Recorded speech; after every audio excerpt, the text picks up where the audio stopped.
everybody! Woohoo! Oh, still getting used to it being that zoomed in. I haven't had a chance this week actually to sort of pull it back a little bit because somewhere over there, just there, is London Wall. Anyway, we'll come back to that in just a tick. Actually, how are you all doing? Well, it's been quite an interesting week this week. Not too much Lego news, but my God.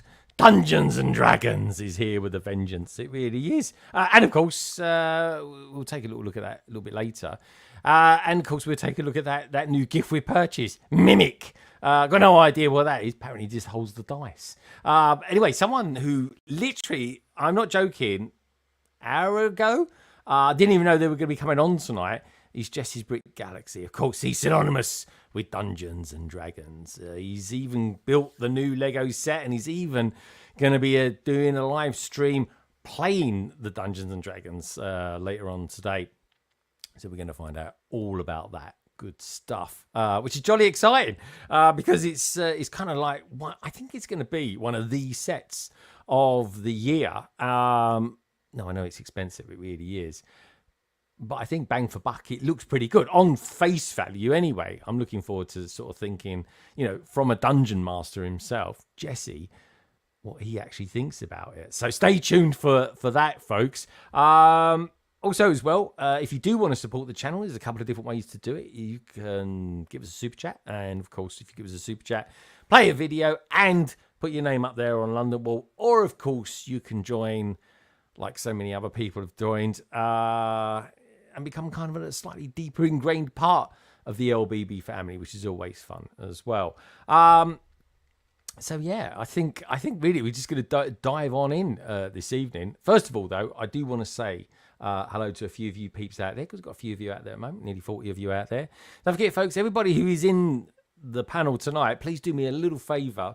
Do check them out. Check everybody out that's going to be in tonight. We've got a really good mixture of people from all over the world. We've got Germany in the house.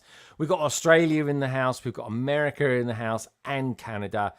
And, of course, the UK as well. So a real mixed bag, which is what it's all about, folks. That is what London Calling is all about. It's a reflection, a global reflection of the peeps that are in the AFOL community. Anyway, so tonight's survey is, would you like to see Dungeons and Dragons become its own Lego theme? I know I would, actually. I'm really enjoyed it, much more so than maybe Lord of the Rings at the moment. I don't know why. It just seems a sort of slightly lighter version of it. I don't really know. Let me know. We got yes so far, 66%. That's really good. I didn't expect it to be that high. No, 21%. And undecided, 14%. But 66% is very, very good. So far, we've had... how many people voted on that so far? Just gone to 30, that has. 31, actually, is going up, which is jolly good. And the yeses are going up as well. So keep that going, girls and boys, which is jolly exciting. Andrew has very kindly given us $3 as well for a super sticker. Don't get too many super stickers. And of course, when you get a super sticker like that, that deserves something like this. Automatic pilot. Automatic pilot. There it is.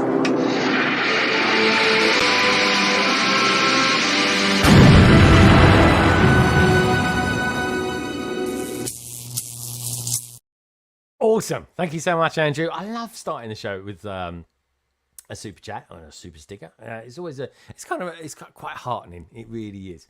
Anyway, let's say hello to a whole bunch of you lovely peeps that are out there tonight. Don't forget, if you just tuned in, do give the stream a thumbs up. It kind of helps us know, helps the algorithm know that we're alive and out there. We've got Minifig Who saying KO, which of course can only mean one thing. KO must be out there.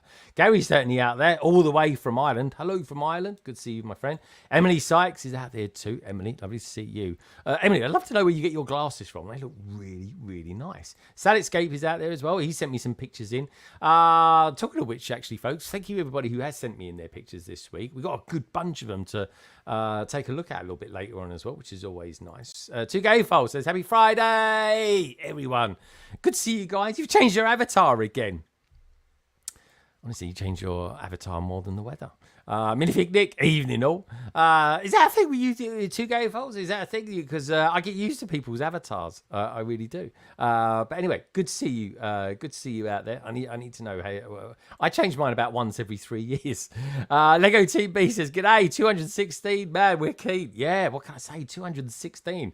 That's every Friday for 216 weeks. That's a few years under our belts now. Mr. Chalice is out there as well. Evenly ready to roll a D12. A D12. That sounds very D&D-ish. It really does. Who else we got there? There he is. KO. Say, rah! I don't know quite what that means. Is that D&D speak for something? I'm not too sure. The Lego TB goes on to say, snakes and minifig who? Why did you have to be snakes? How very Indiana Jones. Lady McBrick is out there. Good evening. Hope you had a wonderful week. Yeah, my week certainly ended a lot better than it did when it started. I say that actually, my week, I had Monday off. It was a brilliant. Monday was awesome. Actually, Monday felt like a summer's day. It really did. Hi everyone, says Echo Bricks, all the way from Scotland. Good to see you, my friend. Andrew's out there too. Good to see you, Andrew. Let's get scrolling. Axel is out there. Good Narvin, London calling. Good evening, London Bridge Bricks from a rainy Netherlands. Do you know what? We've just had about 3 days where we haven't had any rain. It's been very nice. Of course, it's raining now. One Brick Stud is out there too. Friday evening, night with the Lego family. I am very happy with that. I am very happy to have you here, One Brick Stud. Good to see you, my friend. It really is. Thank you as well for a couple of weeks ago, giving us an awesome PMQ. This week's PMQ comes from Gareth, a.k.a. Big Brick, Little Brick, Lego Box. I think that's one of the longest names I've ever come across in the AFOL community sphere. But anyway, Gareth will be asking us a question a little bit later on, and I've changed a few things around. Made a few little tweaks here and there. As a few of you know, I've been dealing with some issues here in the Cabino, and so output has been a bit slow for the last couple of weeks, but normal service will be resuming as of next week, which is kind of cool. Hello, Greg. Hope you're well. I am very well, actually. I've got a really top weekend coming ahead as well. Got a top month coming ahead. And then, my God, before we know it, it's going to be June, which is super exciting. Matt is out there as well. So is Martin Andrews. He sent me in some pictures earlier on too. LBB 216, D&D. Yeah, here we go. I don't know what half of those acronyms mean, but they sound really good. Anyway, let's get going, shall we? We've got any more? There's a big shelf there to be on in just a sec, all the way from Australia, which is very exciting. Big Stage Pass is out there too. It was good watching him earlier on this week on a couple of mock heads too. That was really good fun. Stewbot is out there, sounding great, Greg. Thank you so much, my friend. I fixed it literally as soon as the stream ended last week. I had a little look around, did a little tweak, and boom, fixed it straight away. Good to know. Right, who are we going to get on first tonight? Who am I going to get on first tonight? I'll tell you who I'm going to get on tonight.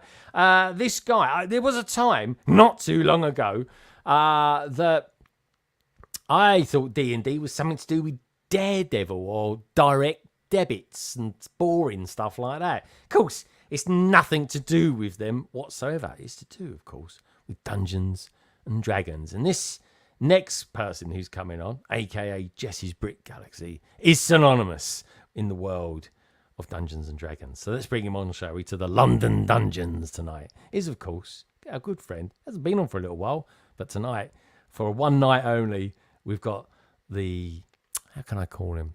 The Dungeon Master himself. Is, of course, Jesse. Hello, mate.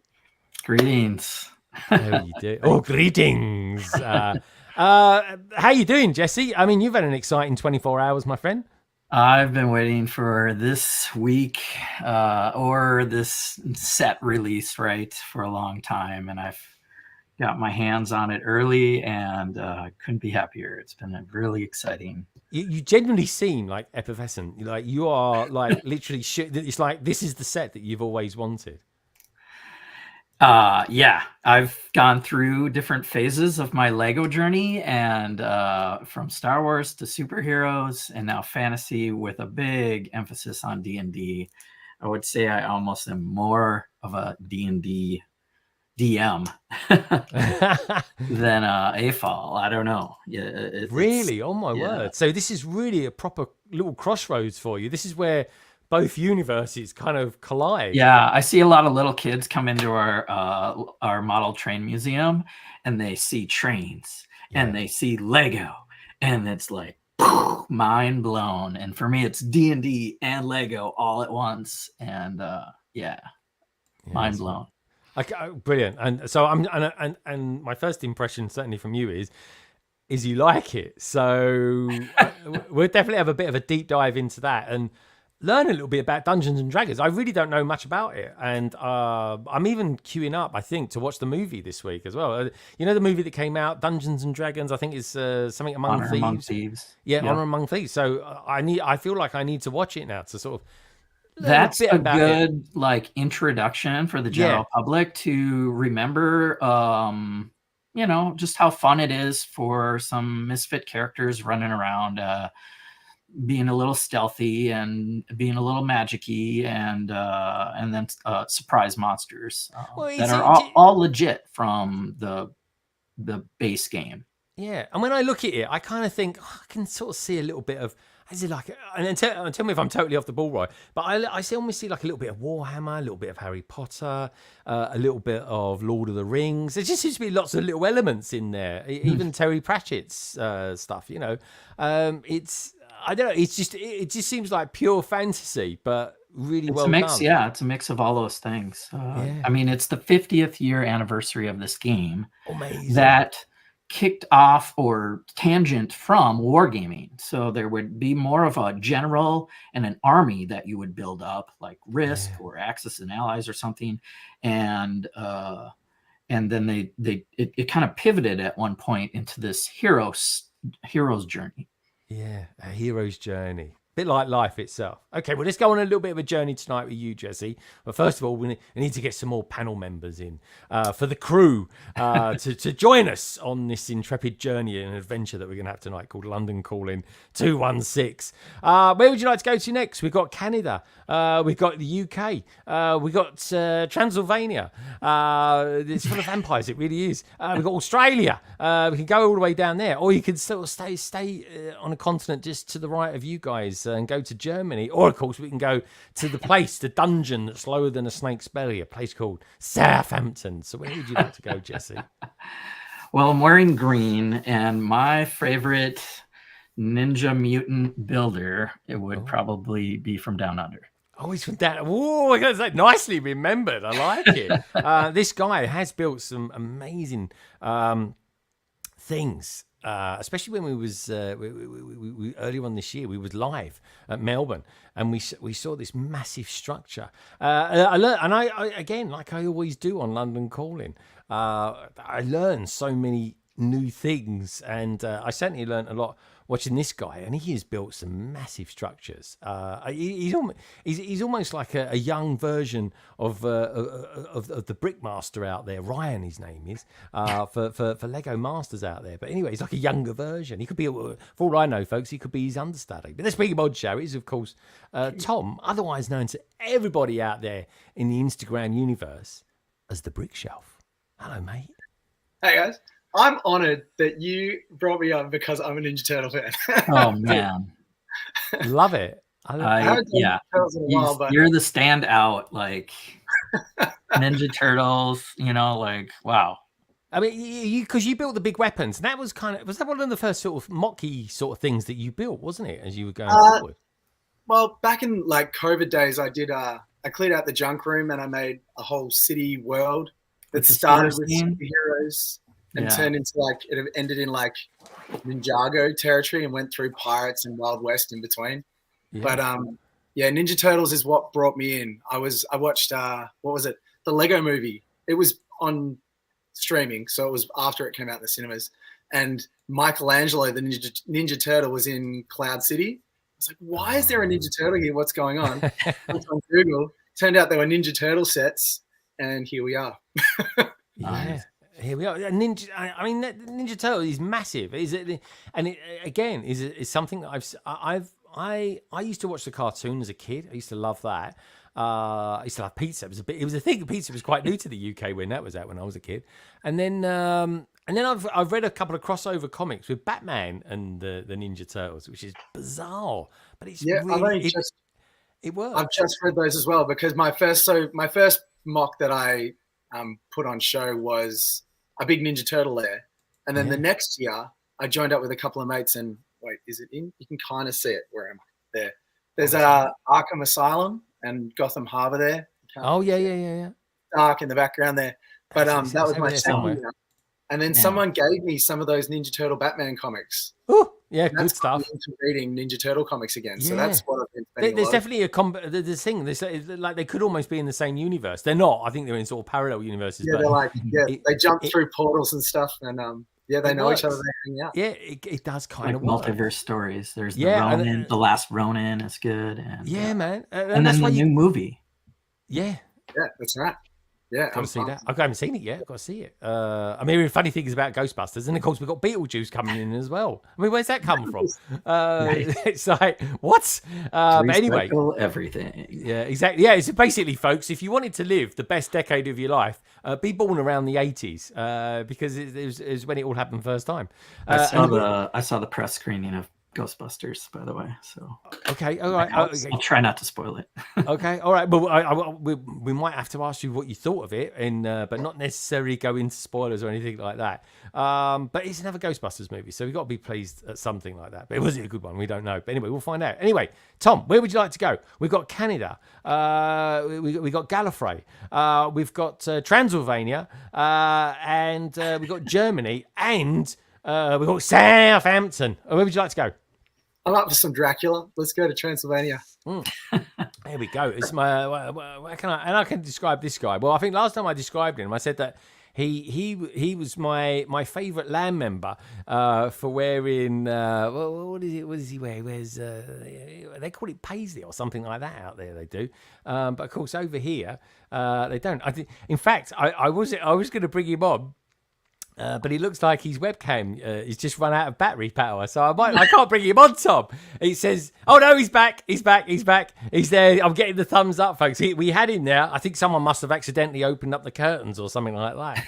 But anyway, let's bring him in, shall we? He's of course our good friend from Pennsylvania, the Matt, of course, not just any old Matt. He's of course Matt Mellish. Hello, Matt. Hello, it's good to see you. I never described anyone as being not just any old Matt. It's probably a good idea to put my battery in my camera, right? Like the actual wall charger, not just the regular battery pack. So. I think, oh God, how can I string this one out? And then I just ran out. I was just like, no, we can't go over to him. Then he was like, oh no, we've got the thumbs up. You're a professional. You know how to give me some time and exactly figure it out. We'll cut to a break. So, back soon. I should actually do that. I should get one of those set up, actually, just in case. But anyway, Matt, how you doing? You're looking very well, by the way. Oh, thank you. I mean, being in Transylvania, I feel like a vampire sometimes. I have been staying up all hours of the night to get videos done, but I've just reset it, as I was telling you earlier. So I feel a lot better now, and I'm trying to stay consistent, waking up in the morning and going to bed at night instead of the Batman schedule. Can I just, if I was to give anyone, this is the most middle-aged thing I'll probably ever come out with on this stream, but I can honestly tell you, your day starts from the night before. It really does. Like, it's the foundation.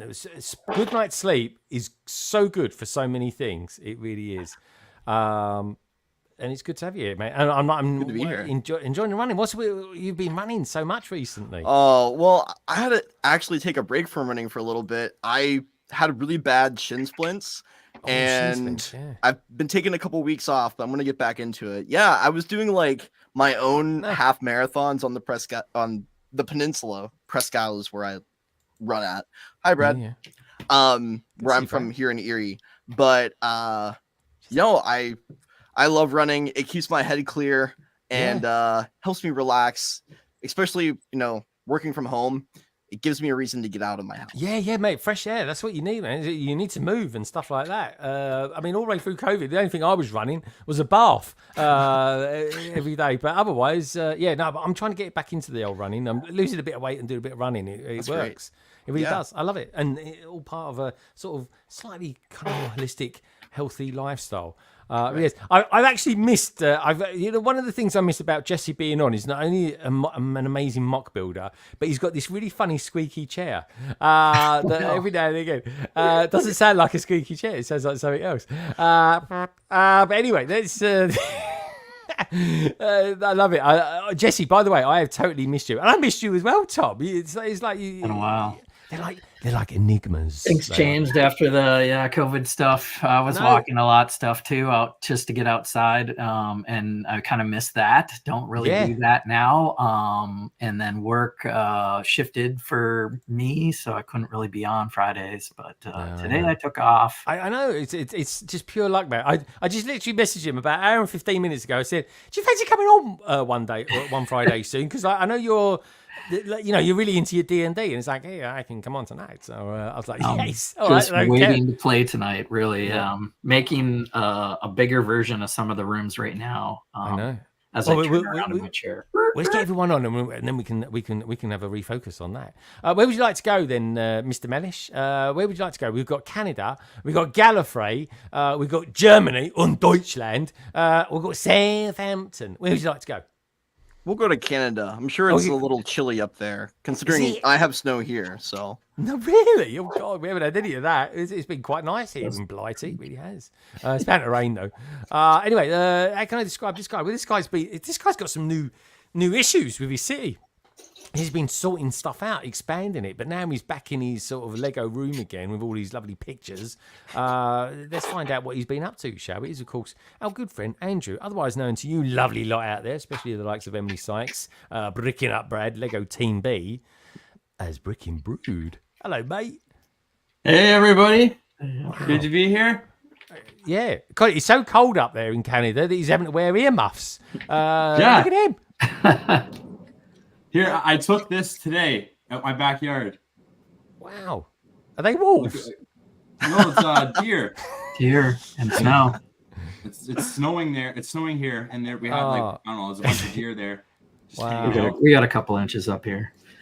So, have you? Yeah, I wasn't. I thought we were done with it, but it's right back in here. It's not quite spring though. I've heard people call this spring, but it's not. We got daffodils all over the place here in London. I mean, it's spring is here. Yeah, spring here. It's lovely here. I mean, look, I'm in my beach top and everything here. You look like you're about to go swimming like in the 20s or something. I look like an old English, from the 1930s or something like that. All I need now is a little thin moustache or something like that. Exactly. Yeah, come along down. Let's go for a swim. Very good. We got Rebecca Barter out there as well. Rebecca, welcome. I haven't seen you for a little while, Rebecca. Hey, good to have you here. KO's out there. Say Southampton dungeon, you mean, Greg? I would describe Southampton as being like a dungeon. Has everyone seen the D&D film, says Emily? I found it good as well as funny in some parts. Okay, we'll talk about that a little bit, because I want to actually see that this weekend, Emily. I really do. Right, anyway. Andrew, lovely to have you here. Yes. I want to talk. Jesse's been and seen Ghostbusters this week. I can see Ghostbusters behind you, which is jolly exciting. But we need to go somewhere else now. So where would you like to go? We've got on Deutschland. We've got on Gallifrey. Or we've got Southampton with the dynamic duo of the Brickbods. Where would you like to go? Let's get the dynamic duo in here and Southampton there. Okay, well, you've heard of Batman and Robin, everybody, as a dynamic duo. Well, this is more like Batman and Robin. It really is. The Spring of Odd show is, of course, the Brickbods, otherwise known as Carrie and Ian. Hello, you two. Odd way of saying it, but okay. Well, what can I say? It can be slightly odd at times, can't he? Sure. No. Yeah, you are. Right, so before we get everyone else in, I've got to ask, on your podcast this week, you got the scores on the floor got 4.5, and Carrie, you was virtually mortified by that. You thought it was going to be higher. Ian, has Carrie still maintained that score at the moment? I think it's higher. Don't put words in his mouth. Yeah, he's only just sat down. Yeah. Has he? All right. Have a peruse. We'll go 4.75. Oh, 4.75. Honestly, will she ever make it to 5? I don't know. Not from Ian. He's just too mean. Yeah, he's there you go. As well as being a bit odd. Odd and mean and odd. All right, good stuff. Anyway, lovely to have you both here. You're both looking very well. Carrie, let's ask you. Where would you like to go next? Gallifrey or Germany? Oh, it's a tricky choice because I like them both. Okay. You can throw a dice if you want, if you've got one. We have been to Germany. Yeah. We have been to Germany together. Yes. Yeah, we went to Germany on a cruise, and Ian's like, I don't know how to talk German. And then he walked up to a seller selling strawberries and then started talking German. And it was quite off-putting. Start talking German. You did. I asked for 500 grams of strawberries. It's not like I had a conversation. Yeah. Who can ask for 500 grams of strawberries in a different language just off the cuff like that? It's 500 grams. It's like a sack full, isn't it? Or something like that. It was their specialty. A big punnet. Yeah, big punnet. Oh, okay. Was that a river cruise? No, it was a Baltic cruise, so we went around the edge of Germany. I was going to say, Germany's mainland, isn't it?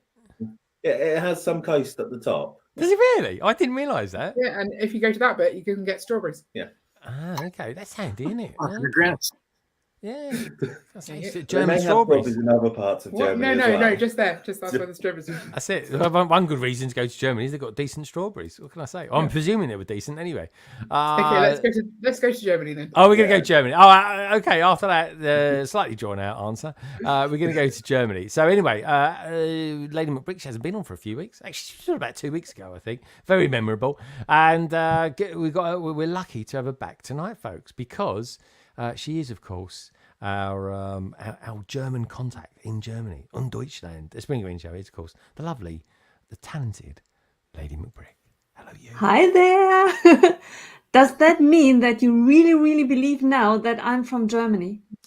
Well, you sound like you're from Germany, but you act like you're from Essex. But anyway, how are you doing? And what do you think of German strawberries? Do you think they're pretty decent? They are the best. Strawberries and asparagus, best in Germany. Are they? What's a bratwurst? No, that's good as well. Is it? Yeah, yeah. Perfect. Is it? What is it? Is it a sausage of some sort? No. The word that I said, probably totally butchered. It's asparagus. The asparagus. Oh, asparagus. Oh my god! Is that what you were trying to say? Asparagus? Oh my god! I thought you were speaking German. Not yet. All right. So, Greg, just for reference, asparagus is kind of quite a long green thing. It's not normally served with pie and mash, so you might not know what it is. I know what an asparagus is. Doesn't it make you know what go a bit funny? Apparently so. Yeah, yes. Apparently so. All right. We discussed that. Yeah, that's it. You know it, Tom. Yeah, I quite like asparagus for breakfast on toast, actually, with a nice knob of butter. Anyway, talking of knobs, I think it's time to get the last one in on the panel, don't you think? So, anyway, his face is like, what? This last but by no means least, folks, he's my favourite Whovian. And I'm not talking about something that goes around sucking up dirt off your carpet. I'm talking about a Whovian, as in Doctor Who fan. Let's bring him on show. It's called our good friend, Gaz. Hello, Gaz. Hello. How's it going? It's got death by 1,000 cuts tonight, honestly. Well, you are last on, so what can I say? we saved the best till last. Gaz, how are you doing? And I mean, you did another extremely long episode this week. Yeah, getting longer every week. They are. Anyway, how you doing? What you been up to? How's things? Yeah, it was good. Good week. Yes, we had Mockheads on Wednesday. We had Craigster on.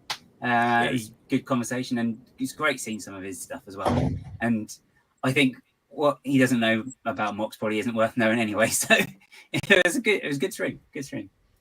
So yeah, stuff. And what else you been up to this week then?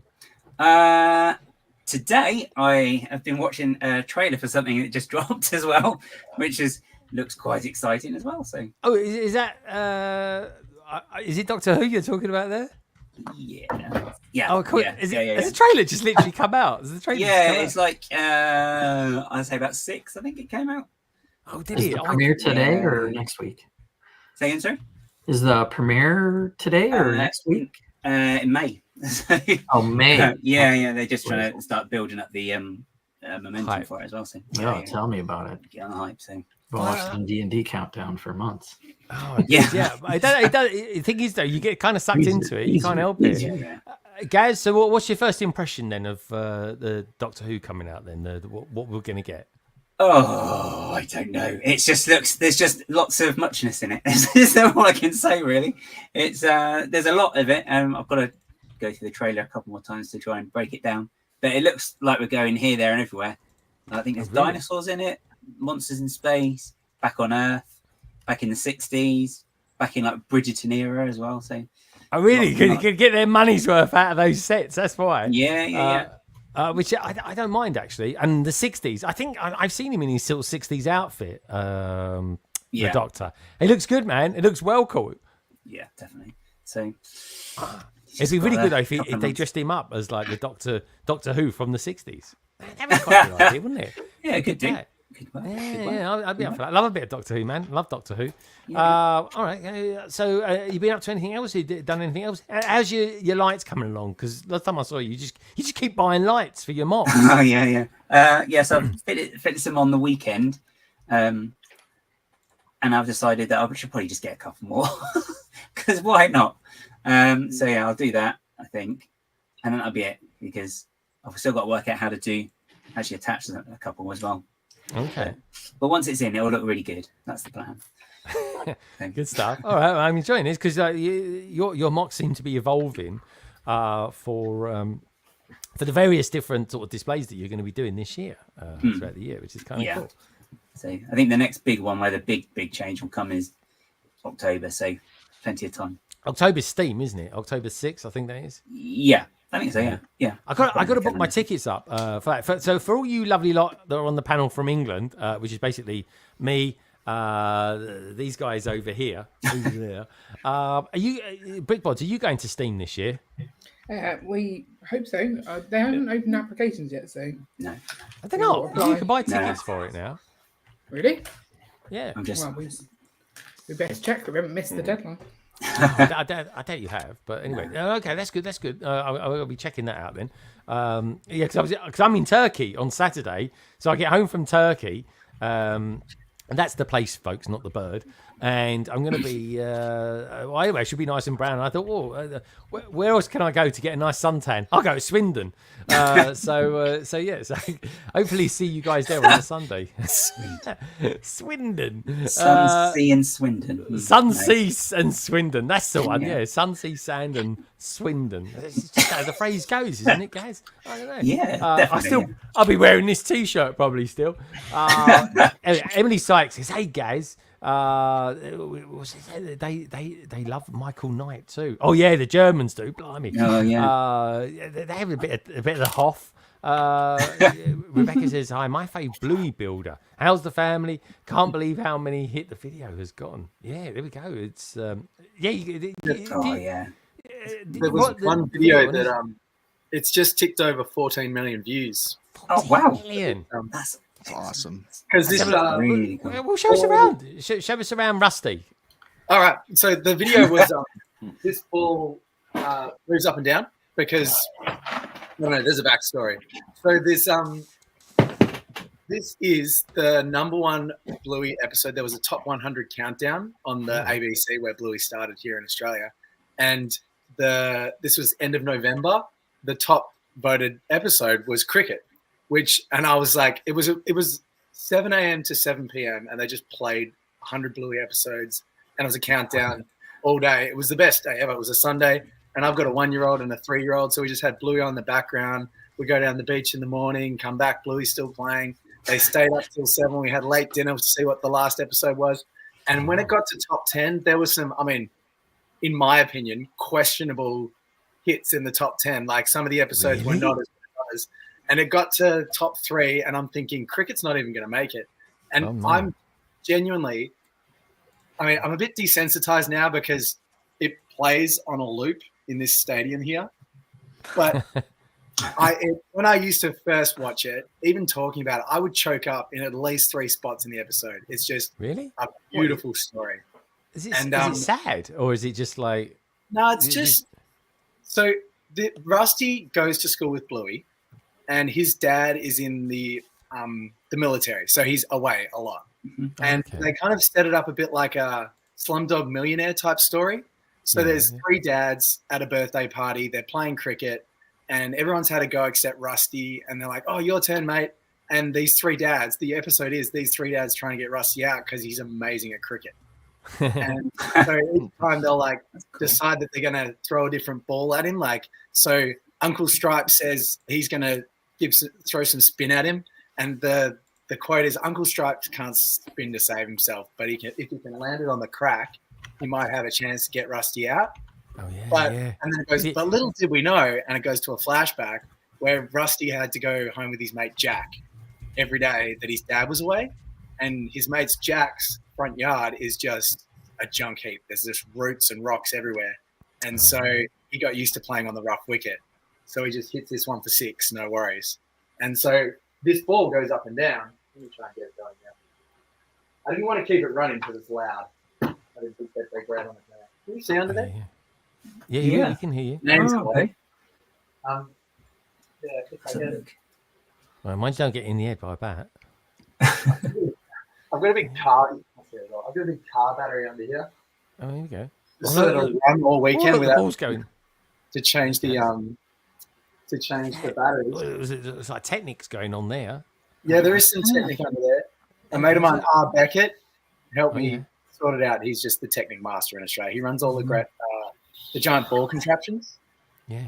I saw an advert the other day. I saw an advert the other day for Lego Masters. There's something about Australians taking on the rest of the world. Yeah, so it's Australia versus the world this time. And the funny thing is the first promo came out for that Australia versus the world, and there's a team from Germany, and they've got the shields with the flags behind each team. Nice. And the German flag was upside down at the promo. No, was he really? Oh, they won't like that, the old Germans. They get a bit funny about things like that, they do. It suddenly disappeared from everywhere. And then oh, dude, that is funny. That is proper sort of thing Lego does, isn't it? It's from time to time. They'll just do something. They come out with a really good idea, and they'll be like, "Oh no, we got the flag up the wrong way," or something like that. The ball hits a different angle every time. Oh, does it? It's programmed to, because it's a crack, so it hits at random, and it jumps up and hits different angles all the time. So I'll turn that off because it's just loud. But that's good, man. As I was building it, I was planning on making little dioramas all around, because before this I just built dioramas, and I was speaking to my 3-year-old, and he was like, I said, "I'm going to make Jack's place," which with all the roots and the trees and all that. And he's like, "Oh, can you make the cardboard box that they use as stumps?" I was like, "Oh yeah, I'm going to make that. I'm going to make the car. Jack will be bowling ball." He's like, "No, can you make it Rusty size?" So instead of making a whole house, so like a front yard, just like, it was easier, and my son would have been happier anyway. So I made the cardboard box, which is like a Hungry Jack's box. Let's have a look at that. Let's take a look, shall we, folks? And that's the cardboard box that they use. That's cool. That's awesome. Rusty size. It's kind of fragile. It's a cardboard box. Yeah. And then I said the same thing because he's practicing his square cut. Rusty is. So he's on the back of his house, hitting the ball against the wall, and then hitting it, trying to hit a bean can. And I said, "I'm going to make Rusty's house." He's like, "Oh no, can you make the bean can?" So I made the beans that Rusty hits off the stump instead. And then I said, "I'm going to have Rusty walking out." He's like, "Oh, but can you have the video playing on the big screen?" So that's the stadium back there with the episode playing on a loop. What did you use for the screen, Tom? Did you use, is that an iPhone or is it a Pi? Yeah, it's my wife's old iPhone. Yeah. Oh, okay. My wife's old iPhone, and that's the Gabba. Hey, Mitty. You can't see my son creeping across the background. Come here, right? Oh, there he is. He's just woken up. It's who's that lot? 7 o'clock in the morning. Come here, bud. That's sweet. He's probably woken up and gone, "Where's Dad gone?" Yeah. Guys, he's got a similar hairstyle to you guys. He's got what's the little fella's name? This is Ryan. Oh, hello, Ryan. And he's just broken his arm. Oh no! Oh, he rolled over in bed and fractured his wrist. Oh, blimey! What sort of beds do you have in Australia? Yeah, they're like they're made of stone or something, aren't they? It's like, geez. My favourite one is this right here. 6:30 on New Year's Day, right? Yeah, New Year's Day, 6:30. That's quite early for everybody. Yeah. So he says, "Hey, Dad, could you make Rusty's cricket bat?" I was like, "Oh yeah, well, he's got a cricket bat." He's like, "No, can you make the one he uses in his front yard? But can you make it so that we can play cricket with it?" So Rusty's cricket bat here hits a tennis ball. No worries. Wow. Oh, really? That's awesome. That must be solid then.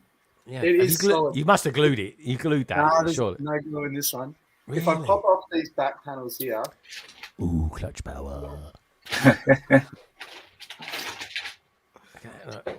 it's just. Oh, the back actually is looks just really prosthetic. nice. Oh wow. This, Dang. the tennis ball hits it, no worries. So we play down the corridor in the house. It's rock hard. And then we've got stumps there too. Yeah. Are they made of Lego? All Lego as well. Oh, I got to ask, do you actually like cricket? Because, you know, Australia, England, there's always a bit of a thing between us. Yeah, Ryan's saying that there's a long dog up here. Okay, all right. So, I don't know if anyone's a Bluey fan, but in every episode, hidden somewhere is a long dog, which is a little long sausage dog statue. And this is a Lego long dog. It is one of the Oh, I stumps. like it. Lego before Wicket. that's Get in there. Nice one, Martin. So, yeah, the Bluey fans come up like, "Oh, is that a long dog hidden there?" And, yeah, it takes them a while to find it, but it's there. Wow. That's very cool, man. Honestly, you're the Bluey expert. Love it. Yeah. All right, good stuff. That was good. Brilliant. All right, so Lady McBrick, let's come round to you, shall we? What have you been up to this week? You been doing any Lego adventures in your neck of the woods or in Deutschland? Small things. Yeah, a bit of an update. I'm taking part in a challenge, which starts today. Jen, Brick Farm Builds, and Lego Why Not? Annabelle, they start today their Habitat Challenge. The Spring Challenge starts today. Oh, yeah, of course, it's spring now, isn't it? Is it? I mean, some people still got snow, which is cool. That's all about snow in spring. What's going on? I've actually known I've had like about 3 feet of snow in London in April before. So it's kind of once you get to May, you're sort of out of the woods. So, Lady McBrick, so have you got any ideas so far for the challenge, or are you kind of well underway? I better, because today was the first day, and it's a small one, only 3 days. So today, tomorrow, and on Sunday, and then the stack. So I have the first one posted today. The one for tomorrow is kind of done, but very simple. And the one on Sunday will be a better one. Okay, all right, good stuff. It's sounding good. I'm liking that. Yeah. So, and have you been out? How you been doing it? Have you been to the Lego store recently, or anything like that, or have you been just ordering stuff online? Mostly I ordered mostly online because I started my Animal Crossing island. It's the only game I ever played, but I played it for many hundreds hours. I absolutely love Animal Crossing, and I'm building my own island, and it will be on 3 levels. And for everyone who ever played Animal Crossing, at least for me, the best place is the museum. So my plan is that there will be an island. It will be on 3 levels, and the museum will be a rather small house, but the core of the island will keep the most of the space, and by default it will be that space. So I plan to have the core of the museum taking place inside of the core of the island, which hopefully can be opened so that you can see all the rooms. Yeah, the aquarium really and cool. fossils and It's getting good reviews. Animal Crossing. A lot of people like it. A lot of people are loving the minifigures that are coming from it as well, which is nice. They are amazing. They do look good. I mean, it gives to me it gives vibes of Fabuland. But I'm waiting for somebody to do a habitat pyramid with all Animal Crossing. Have you seen that yet? Not yet. Somebody can get on it. There's a new idea. Right. Yeah, there we go. See, Right. it's got to be done. Jesse, can I just? Do you look at everything and think I'm going to make that out of Lego? Is that Dungeons and Dragons? That's going to eat up a little bit of your time now. Yeah. No, yeah, I mean, for sure. Yeah, I have Lego eyes, mocker eyes. Okay, yeah. I'm looking forward to building some of the sets. I got to be honest from Animal Crossing. They do look genuinely like quite cool. But for that one, it's like the figs, right? So there's like at least it is 8 all about the figs for figs, me. and a habitat is 6 habitats if you do a pyramid. So you could get them all in there. Yeah. Oh, that's nice. Yeah. Habitat pyramid would be great. Definitely. Okay, let's go slightly north then, shall we? Into Pennsylvania, across the borders. Matt, how you been doing anyway? What you been up to? I mean, every day's a Lego day for you. So, any highlights this week for you, other than coming on this, of course? Always new things happening here. Some things I can talk about and some things that I can't. But I've been really busy just trying to get through the backlog. My goal is to get through everything that I need to by Brick World Chicago. So that's kind of like my internal desire deadline. But I posted a couple videos last week. I unboxed the new Batman set, so hopefully going to be building that soon. And I also have the Amazing Spider-Man art. I would like to put those two kind of together in a video and see which people think is better. Kind of do it like a versus video. Yeah. But I posted a Batman video last week showing all the Batman sets that I got a while back.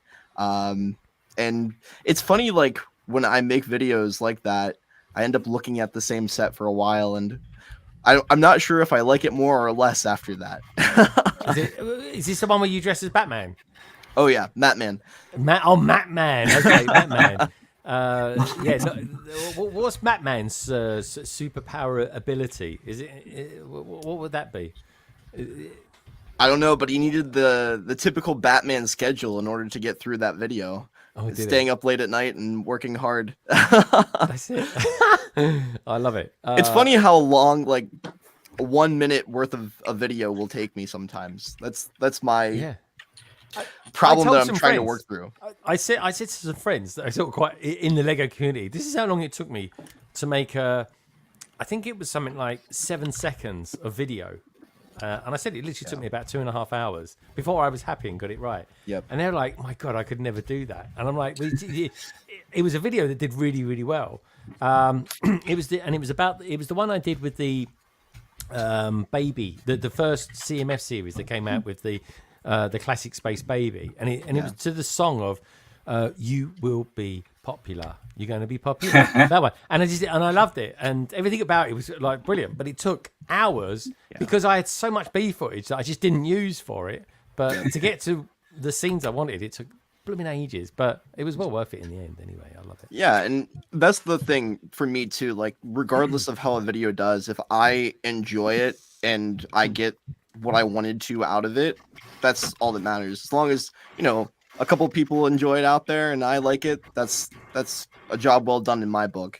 But I have that German perfectionism as well, so there's a tad bit of I'm glad someone on the panel has. I don't think Nicole has. I think that runs in my lineage, so that's why it takes me sometimes so long, I think, to get through my work. But I love it. Have you got your ancestry? Is your ancestry German? Oh yeah, very very German. A lot of European. I kind of get that. Yeah, unmännlich. There you go. Einmännisch. But yeah, I can see it now. But yeah, my Irish. I've only got to go back like 2 generations, and we were all Irish. We were McDermotts. But yeah, it's a funny old thing. When you do that. Good stuff, man. Good stuff. Okay, where should we go to next then? Well, let's go up to Canada. Well, we can, because you could have a whiteout or something like that. You don't know. Exactly. I hear a bunch of chaos right now. The school bus let out about 10 minutes ago. Oh yeah, it's all going crazy now, man. The hornets are flown from the nest. But how are you doing anyway? How's things? And what's with all this snow? Is it going to be around for a while?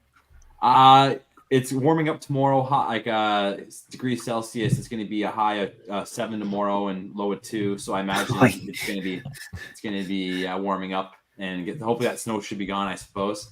And yeah, I'm done. I'm done with it. I'm looking forward to getting out and golfing this year, and to get out to the kayaking this year again. So kayaking, you're going to be back in that. That's it.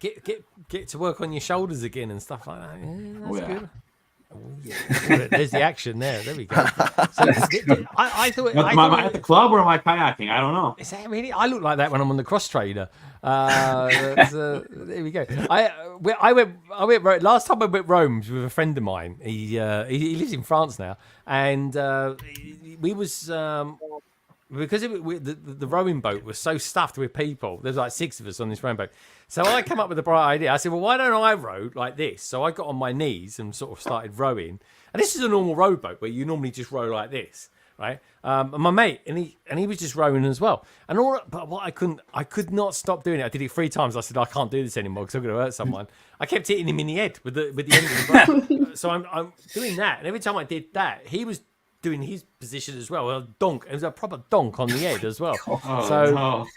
Yeah, I wonder why he moved away. Yeah, well, I said to him, I've got to stop because I'm just going to end up knocking him out, giving him concussion or something like that. It was very unfortunate, but quite funny as well. But yeah, so kayaking.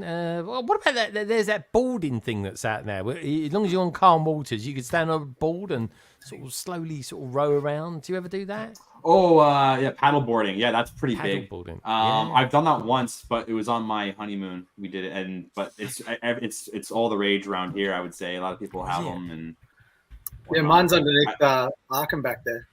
Is it? Okay. Yeah. I live 10 minutes from the water. I'm in a bay, so it's nice and flat. Nice. Nice. Cool. That's it. Is that what was that bay? That program we used to watch, Gaz, back in the day? That was something bay, wasn't it, from Australia? Home and Away. Yeah, Home and Away. Yeah, that was in the bay, wasn't it? Home and Away. Yeah, that was it. They always had waves there, didn't they? They surfed. Yeah. What was that about? Yeah. That was it. Or maybe I'm thinking of Baywatch. I can't remember. I remember being a jolly good program. It really was. Either Brickbods remember that one. All right, because so Andrew's all right. He's hanging in there. Have you built anything this week? Are you building anything today, Andrew? Yeah, I'm working on the I don't know, Darth Vader's, like, I'm not even sure what it's called. Boarding the Tantive 4. So I'm working on that right now. But yeah, we've been doing lots of building. I'm trying to think what the last couple of things we built. I've had my little minion working. Yeah, actually, you can see it right up. Where is it? Right here. It's the mini Ninjago set right there. Oh yeah, I can see it. Yeah, it's just above your finger, just about there. And you know what? I bought my first Technic set ever. Did you? How good is not the biggest one, but it's quite small for a Technic set. That was good though. Yeah, it's quick too. It has that action where you can pull back. Pull back. It spins. Okay. It goes pretty fast. We had it up on the tile floor, and she was zooming. So I don't know why people are doing it, but there has to be Echo some can't races. contain himself. He's seen Technic for the first time on London Calling. Yeah, there you go. Yeah, honestly, it was my first time buying a Technic set, and I didn't know it was Technic. I bought the smaller version that was Lego. I built that one, and I'm like, I'm gonna get another one. This one's similar price, but no, I'm pleasantly impressed for sure.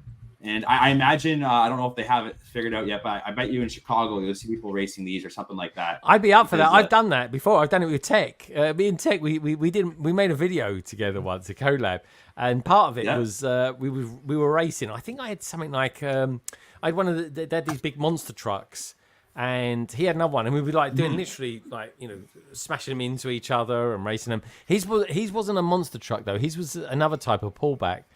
And anyway, well, mine lost because it was so blooming slow. That sounds so good. I'm liking all the Formula One stuff at the moment. Formula One's very in at the moment, so that's good. Totally. Yeah. Where should we go next? Let's go up to the Brickbods and see how they're getting on and see what they're building tonight. Brickbods, what are you guys up to tonight? I've already built it. No, I'm unbuilding. Unbuilding. Unbuilding? Is that actually a word? Is that a word? It is. Yeah. I just said it, so it must be. I don't know. I mean, you're fluent in Japanese, but I've not heard any sort of Japanese ever be said by you, other than Wagamama. You can sing no, I'm head, not shoulders, knees, and toes. But I'm not going to. Oh, come on. You have to. No, come off it. It's near enough. Joking, who? I can't. She wasn't too sure. That's what she was going to say to me about it. Could you say it without actual melody? Atama? No. That's enough. You could. That's head. Is it? Yeah, I can say it. it. Weird thing to do. Why not? I don't want to. Get the music playing. Yeah, what's London calling in Japanese? I don't know. But yeah, all right. So you're unbuilding. I don't think. I'm sure there's not a word on that. But anyway, some people call it disassembling, unassembling even. I don't know. But anyway, I'm not gonna argue because Carrie's most probably right. As she always is, isn't that right, Ian? Yeah. Oh, nearly. He nearly slipped. All right, fair enough. Anyway, so what have you two been up to this week? Have you been up to anything? You got the podcast that's come out as well. We went to the Make and Take on Saturday again. There seems to be a Make and Take every weekend at the moment. Yeah. Don't tell them where it is. Okay. The Make and Take is hidden somewhere in our backdrop if you want to see it. All right. Yeah, I will send you the reveal picture later on. Show the picture. Is that what you was taking a picture of earlier on? Yeah, I think I can see it. You were paying okay. I wonder what you was doing. I was going to blow it up, but I couldn't. I was genuinely interested in whoever was talking on the panel at the time. All right. So yeah, Make and Take. What else have we done? I think that's probably about it. Put up the shelf. Oh yeah, we put up a shelf. Oh yeah. You put it up straight. Is that actually up straight? It is. But then I took you sure about that? On Sunday stream, I took the camera off to show people the room, and it's not gone back on straight. So I need to straighten the camera. Oh, I was going to say, because something's a bit wonky. I feel like I'm looking at you guys with my head slightly skewed. It's so I look taller, I think. Is it so I look taller? Yes, that's how it works. I'm sure I saw someone earlier on today with a spirit level on their desk. Was that you, Andrew? Oh yeah, I had a big level on my desk. Yeah, that was it. Yeah, yeah, it was just random. I just thought, Ian could probably do. I was leveling the city. It wasn't until I was moving some stuff around, and I don't know how it happened, but somehow one of my table legs seemed to be longer on the one side. So to make sure I was all level, I brought out the level. Yeah, spirit level. Get the spirit level out. What did you do to it? Did you just adjust the leg down or up? Or, yeah, or that's all. I have the IKEA tables, and so I was just just adjusted it, and it's I don't know if you can see it. What was you doing there? What was you doing there? Don't do it again. What was that you doing? Don't do it again. Oh, you some sort of fireman? Oh, there we go. That's how you do it, folks. Bloody hell. Is it telescopic? Yeah, it can get bigger. Hey! It's a little small right now, though. It's so cold, he's got to warm his hands up somehow. I tell you what, you keep doing that, you're going to make IKEA tables very popular. That's all I'm going to say. But yeah, all right, good stuff. So anyway, anyone's got any problems with their IKEA tables, Andrew's your man. Yes.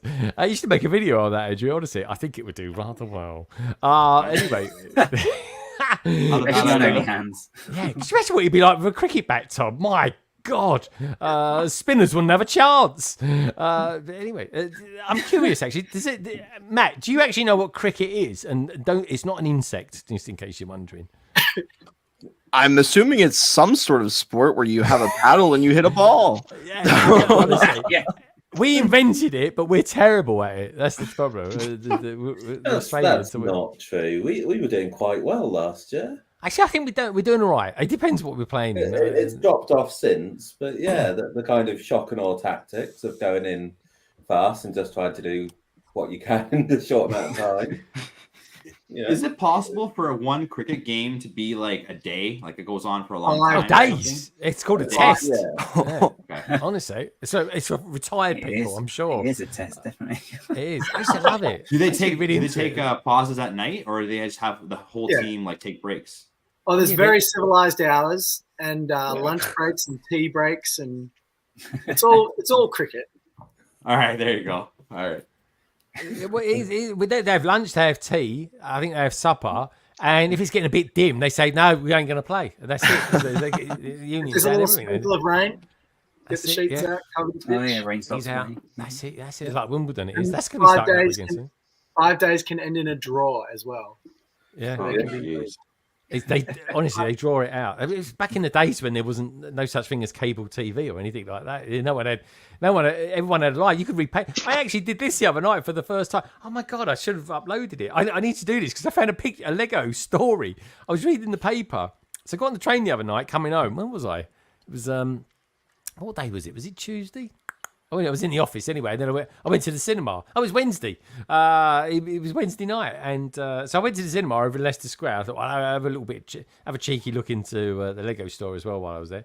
And I'm coming home, and I was like, oh, there's a paper there. I'm going to read it. So I read a paper for the first time in about 5 years, and there was a story on there. And anyway, I'll see if I can upload it in a minute. It's a pretty weird one, but it's people in America. I think it's in America, and because they're not allowed. So it's the security guards arresting people. And because they're not allowed to show their faces, they replace their faces with minifigure heads. Have you heard this story? I did see that. Yep. That's true. And it's like, what does Lego think about that? They would not like that, I can tell you that. Dude, I know. And one of them looked like, oh, God, who's the guy that does the superhero stuff? He's always doing the superhero stuff. He's got a really sort of sweeping hairstyle. Mini Superheroes Today, Jonathan. That's it. Really good stuff, folks. Check him out. No, he really knows his superhero stuff. But they used a head like him. And I was like, dude, what's going on? Interesting brand awareness for Lego there. Dude, that's a really weird photo fit, isn't it, as well? It's like, what sort of eyes have they got? What sort of face, you know? Well, I genuinely thought at first it was some dude running around with like a Lego mask on, but I thought, and his face is like this. He's sort of like he's got his hand behind his back. Saying, but they weren't lazy about it. They actually tried to match them with their actual minifigures. Is that what we're saying? Yeah, probably. Yeah, I'm surprised they didn't put you know the little beanie hat that the thieves wear. I'm surprised they didn't put one of those on. But I've got it here. Actually, I've got it. Let me get the picture out. I've got it on here. It's not even worth me uploading it now. But I saw it. I was like, blimey, I should read the paper more often. But this is it. This is so funny. I'll read it out as well. This is it here. So here we go. There we go. Let's see if we can get that the right way around. Come on, you. Like that. No, you're going to go around like that. There we go. Let's do that. There we go. I think that's going to stick this time. There we go. Got a bit of reflection on there. But anyway, so that you could just about see his head. The guys arrested him, and they've because they can't show his head, they just replaced it with a minifigure head. There you go. Like that. I mean, look at it. And it says... The story is this. It says, it's in California. Let's put it up so I can read it. And it says, California police have shared photos of suspects with Lego heads because new social media rules stop law enforcement agencies from showing the faces of people arrested for non-violent crimes. This has forced the media team at Merita Police to get creative. A Shrek face has also been used on one suspect acting like an ogre in the Target store.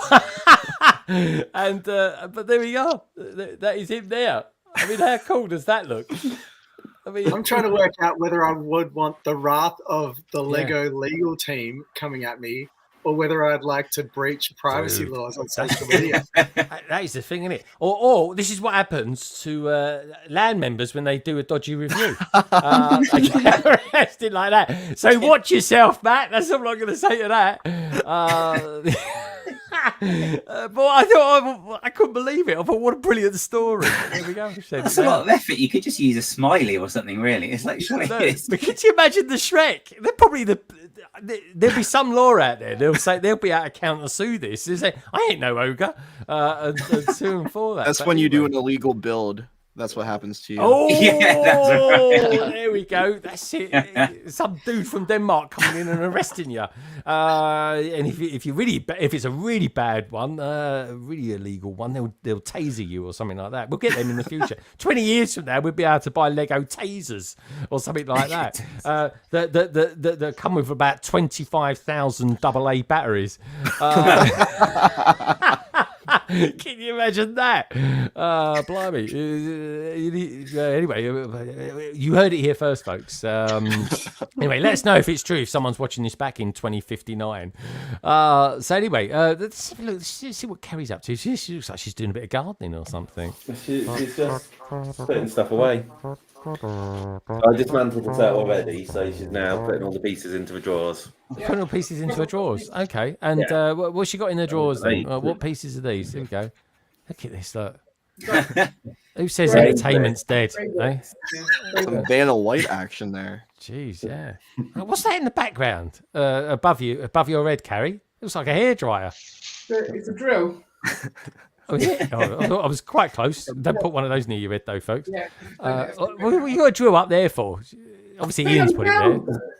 They're putting up shelves. Oh yeah. Yeah, we're not done. What one did you? This one's not attached. I got to say, why have you bought shelves that don't match? Don't open that can of worms. This one is not staying. This one is a prototype. Yeah. That's a prototype. Well, you could have just held it up to the wall. You didn't have to actually put it on it. Yeah, that is exactly true. Oh, Ian! Oh, have I dropped him in it? We have to put holes in the wall to see it. Look at what you did, Greg. Oh, God, I've opened a can of worms there as well. Yeah. No, right, we won't talk about that. Ian, you should send me a disclaimer to say what I can and can't talk about. I don't know. Carrie cannot hold that shelf up. I held it up. I looked at it. I went, it's fine. Let's move on. You're like, no, let's drill it into the wall. Oh, no. Have you put you plugs in? I mean, that's all quite. Yeah, is he going to leave it there, or are you actually going to take it down?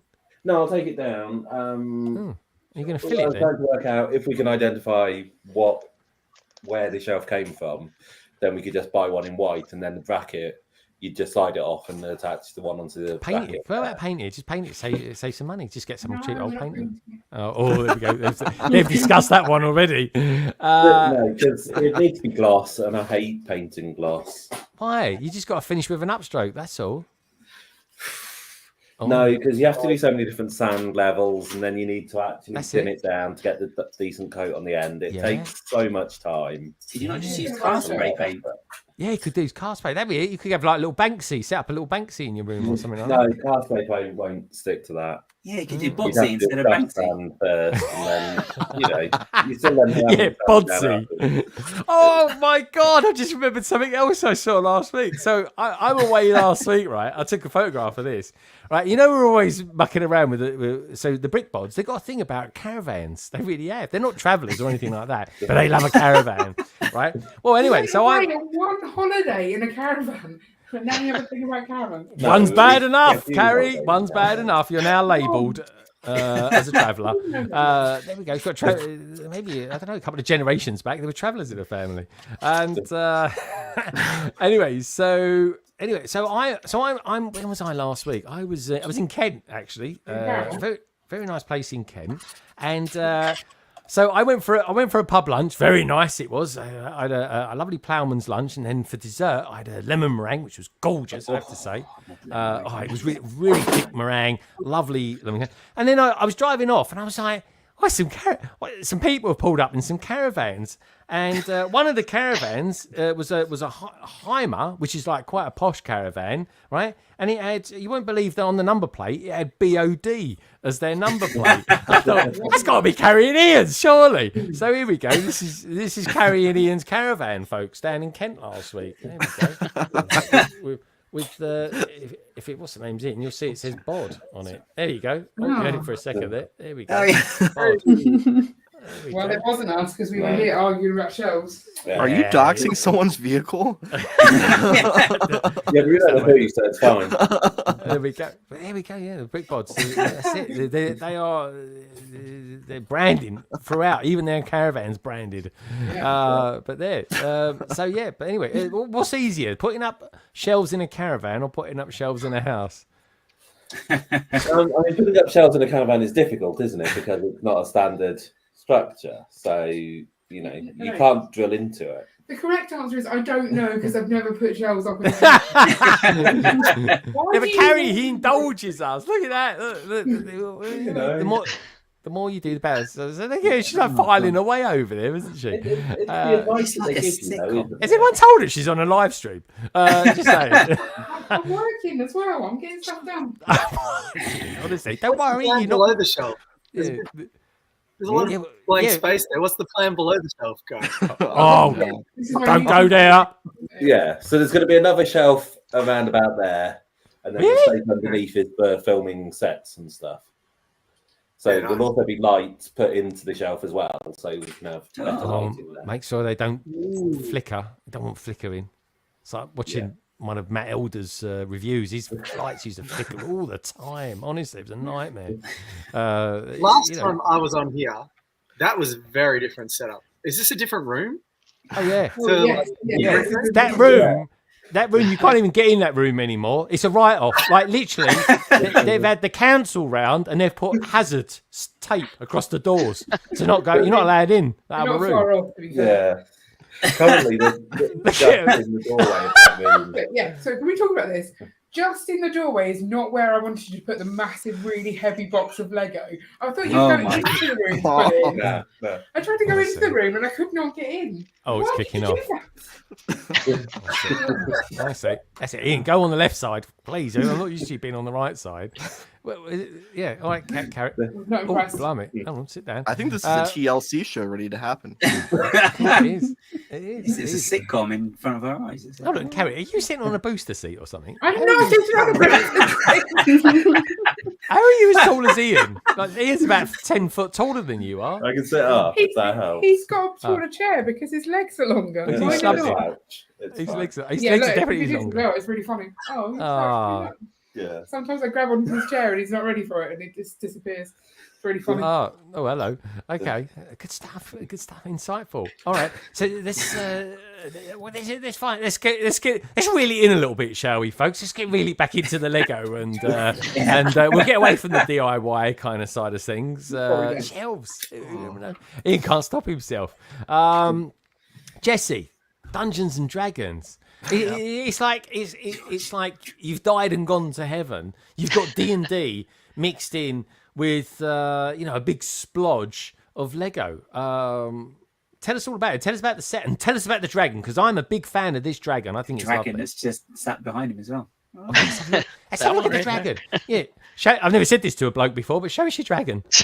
The whole story revolves around this red dragon, the red dragon's tail. Little pun there with the tail and a story tail.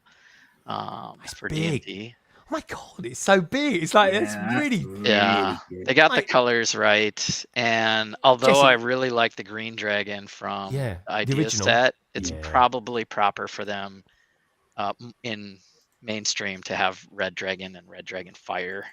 That is a big dragon, though. You're to look at you, you look like you're in proportion, normal sort of size guy.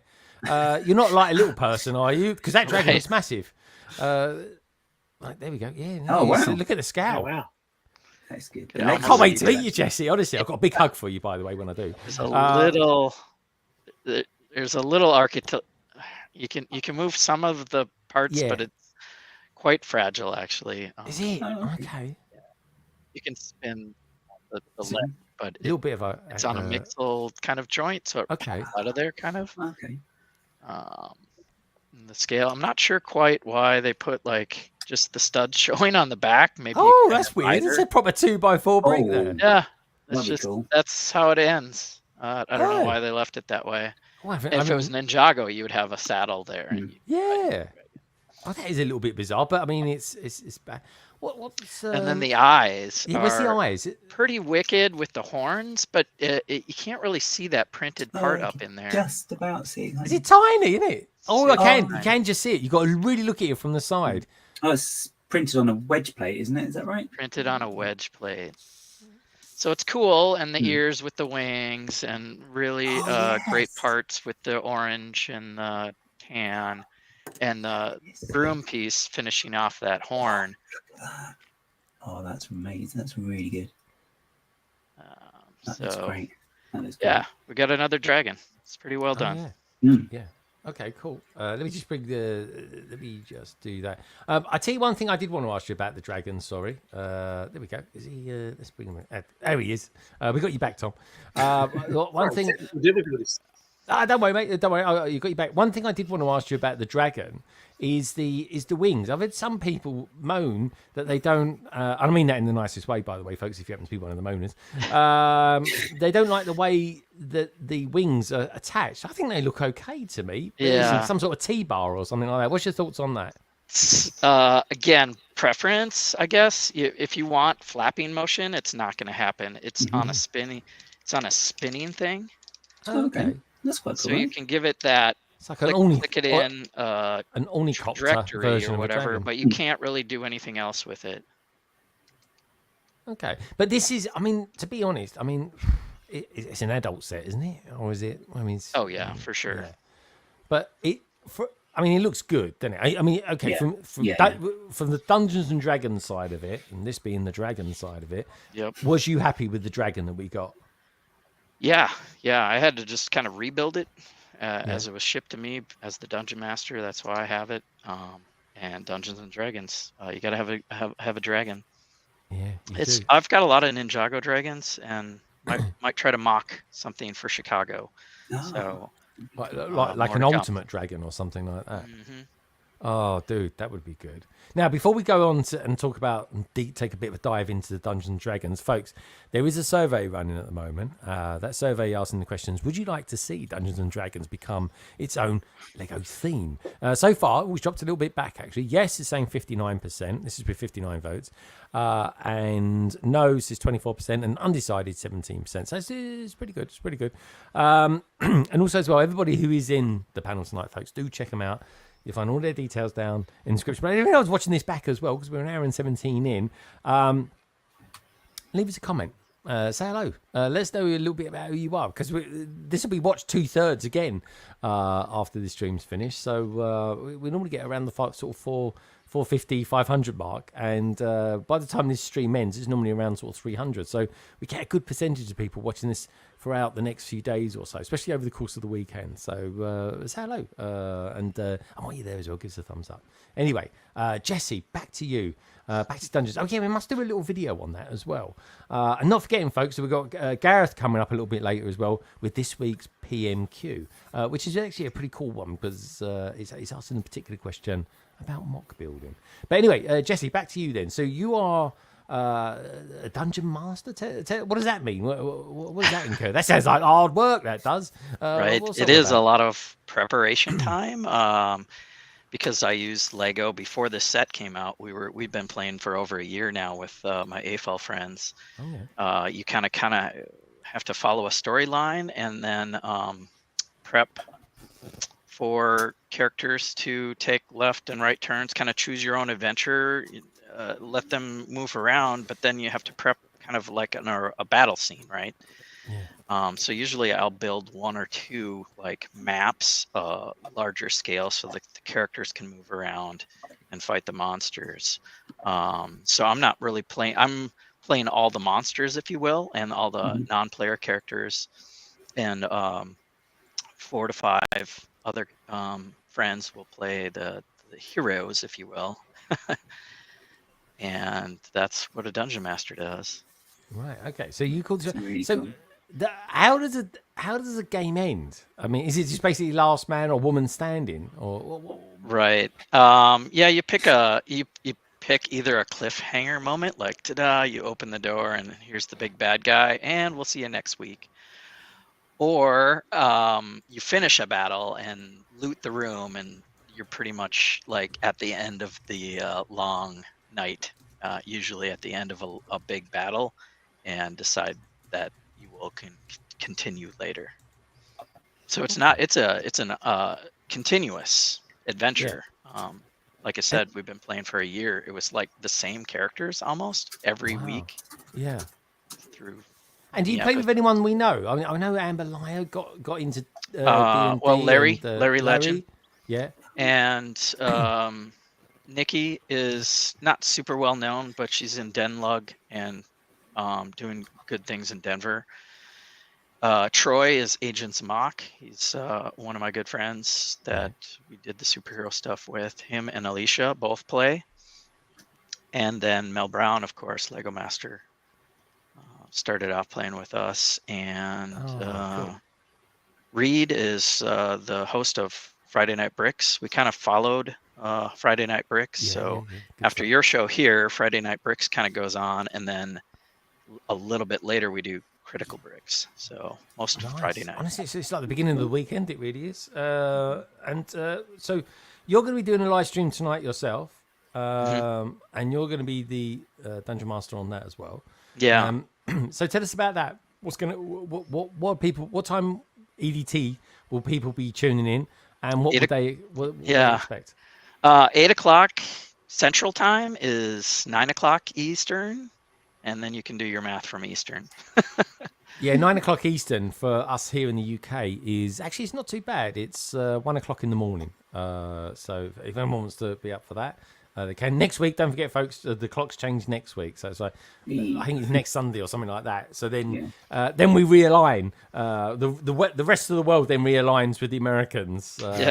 America's like 2 weeks in advance. I work for an American firm, and it's like it's all a bit peaceful. And about 12 o'clock, I start getting emails from. It's like, whoa, what's going on? What's going down? It's because the times have changed.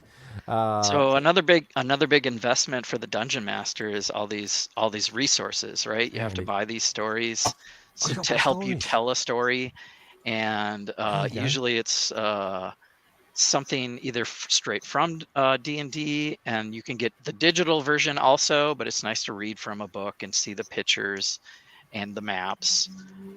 So I've, like the Lego behind me, now have invested heavily in a lot of D&D books. and you got to know them stories, yeah? So you got to like proper read through them. I gotta prepare like quite a few pages ahead of where the characters might go for at least that one night. And then, so the coolest thing I think about the new Lego D&D set, it comes with its own module. This is one of those books. It's small. Really? You're going to be able to get the digital version for free with the set, or spend insider points to get this. You got your contents right there with 6 different scenes. Oh, look at the artwork. It looks lovely. You got really cool artwork in here. I didn't use AI for that, I tell you. Oops, spoilers. Yeah, what are the geezers there with the little hats on? They look like something out of Dreams. Yeah. They're like mushroom people, mycoids, myconids or something. They really went all in on this. I love it. Dude, this is great. This is so this fabulous. Is your player character, right? So they've prepped the elf wizard and given you the stats for level 5 character, and they've given all 4 character sheets in here to prep you in case you haven't played the game before, and they have some easier rules. But as far as the Lego, the coolest thing I thought that they included was you can do the male or female version on separate heads. Yeah, I saw that actually, which I think was a really nice idea.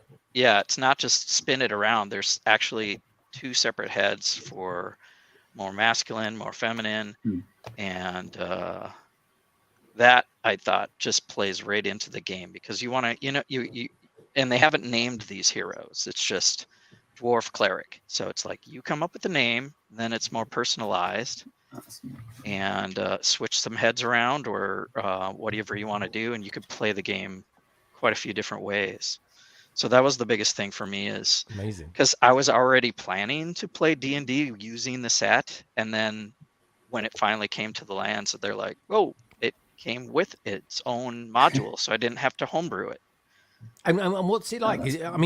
So that will be available via Insiders. I think it's about 2,500. I mean, it looks like a really decent. The quality looks excellent. Yeah, if you get the physical copy, it's really high quality, like glossy paper all the way through. And the prints include statements for the. It's more for the game master. So if you're not going to game master it, you don't really need the book. That's true. That's true. Because you will spoil yourself on some of the little secrets. Oh, right. I see. Okay. But game masters, though, I mean, they're going to be well sought after. Those are. Yeah. Cool. Yeah, very cool. I love it. You were saying homebrew, Jesse. You're saying you're going to homebrew the story. All I know about D&D is like watching Stranger Things or That 70s Show or something like that. Mm-hmm. And it seemed like all they do is make up their own stories. I didn't realize there was such a lore across that. Do you try to stick to the established stories, or do you make? Yeah, I'm new to it, right? So I just all of last year I played, and then before that I learned how to play the mechanics of it. So I'm more engineer minded. So doing the characters and the role playing is a little tougher for me. So I tend to stick to the box story as like a choose your own adventure book. Read the box text and then say to the players, what do you want to do? And then that's where the imagination really takes off. Amazing. Has anyone on the panel played D&D as well? No. I've wargamed before. You had mentioned that earlier, but I didn't go super far into D&D ever. Yeah, D&D's got the same kind of like really hardcore mechanics for modifiers, rolling dice to come up with a win-loss outcome, and adding bonuses for a magic sword or armor. So. Have you got a favorite figure from the set? That's cool. Favorite? Yeah, there's skeletons that are. Yeah, like, love it, man. you guys might not I love the play sword. the I think story, the sword's from Dreams. There's a story behind these skeletons. Oh wow! And so you cool. get a normal one there, and you get this really cool one with a purple cape that's metallic. Yeah, that is a cool cape. Wow, that's and those really are the nice. skeletons, but they're not just skeletons. There's a story behind them. I want to say the orc is kind of cool because you don't really play an orc too often, and he's got this goofy grin. I love the shield. The shield with it. Now, is that shield? Is that a representation of that creature that comes with all the eyeballs? Right. Yeah, that's your beholder. So the beholder. You could call him eyeballs or something like that. I love that build. I love that build. It's so cool. So that guy is that shield. The price is starting to make more sense. Yeah. Yeah. If you think about like, I'll pay. You can see where the R&D's $40 for a book like this, and they included, a good, dozen pages or so, but like the content is all there for a 6-scene story, like a one shot. I think it'll actually take us 3 nights to play through at 4 hours per. It'll probably take us over 10 hours to. Blooming heck, is that how long it takes? I mean, you can imagine if you had if you're a slow reader or something like that. I mean, you'd be there forever. It depends on the player's actions. If you speed through stopping for food or taking a rest or searching all the different things for traps, or if you speed that up to encounters. Yeah, I remember that show as well, Martin. Martin saying, I remember Nightmare. 2 steps left, 1 walk forward, stop, turn right, falls off cliff, bad graphics, editing. Yeah, I remember that, dude. That's quite that's old. really cool. They did a live action version in stage as well at one point. A couple of years ago. Yeah. Because Hugo Myatt is still around, so he was doing it. So. Oh, amazing. Now, Jesse, when you was building it, was there a favourite part of the build? Because I mean, it's quite. I couldn't believe how big it is. I saw a picture of you online with it yesterday. I was like, my God, that set's actually huge. I filmed 2 hours of me rebuilding it. Like I said, my friend Mel Brown got it and shipped it to me in parts. So I had to rebuild certain sections. Yeah. So the tower is here. And right now, see, that's good, man. That looks nice. Yeah, that's awesome. Bigger than I expected. The ruined tower. So I would say, like, as far as like castle work above here, it's really nice. Yeah, architecture. Yeah, I see. That reminds. I think it really looks like. To me, it reminds me. I think it would go really well with the Castle in the Forest set. From the Operating Designer series. Yeah, I got all the medieval stuff sitting behind me. I don't know if you're going to show that picture, cool. but it goes well together. Yeah, so I kind of rebuilt it, and my mind, as I only have had this for a day now, it literally was FedEx to me like yesterday at 2:00. So I'm still like in story mode and then rebuild mode. So I'm rebuilding that dungeon in a larger scale so that we can like jump around the room and fight, because you want to get like flank this guy or whatever you want to do, or hide behind here, and you can't do that in this little 16 by 16 little space, which looks good. I mean, you can, and a lot of it's imagination anyway. You just use your theater of mind, but a lot of players like to have like a battle arena.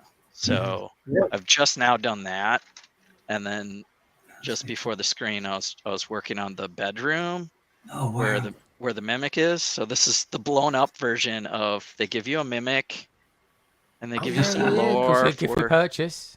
Yeah. And then a hidden thing is that the bed is actually a mimic too. That's a nice touch. I tell you what, I got. Oh, go on, Tom. Best dungeon master ever, surely. Like, there wouldn't be. I'm assuming that other dungeon masters don't make models. Yeah, exactly. Right. I agree. Jesse, you need to change your name. Tom, what do you reckon? Jesse. Here's I don't know, that dungeon room. master. I don't know. And here's like Wow. blown up version of that room. And then just don't even do the roof, because you're gonna be like, okay, I walk in the room and check out this chest. It comes alive, you know.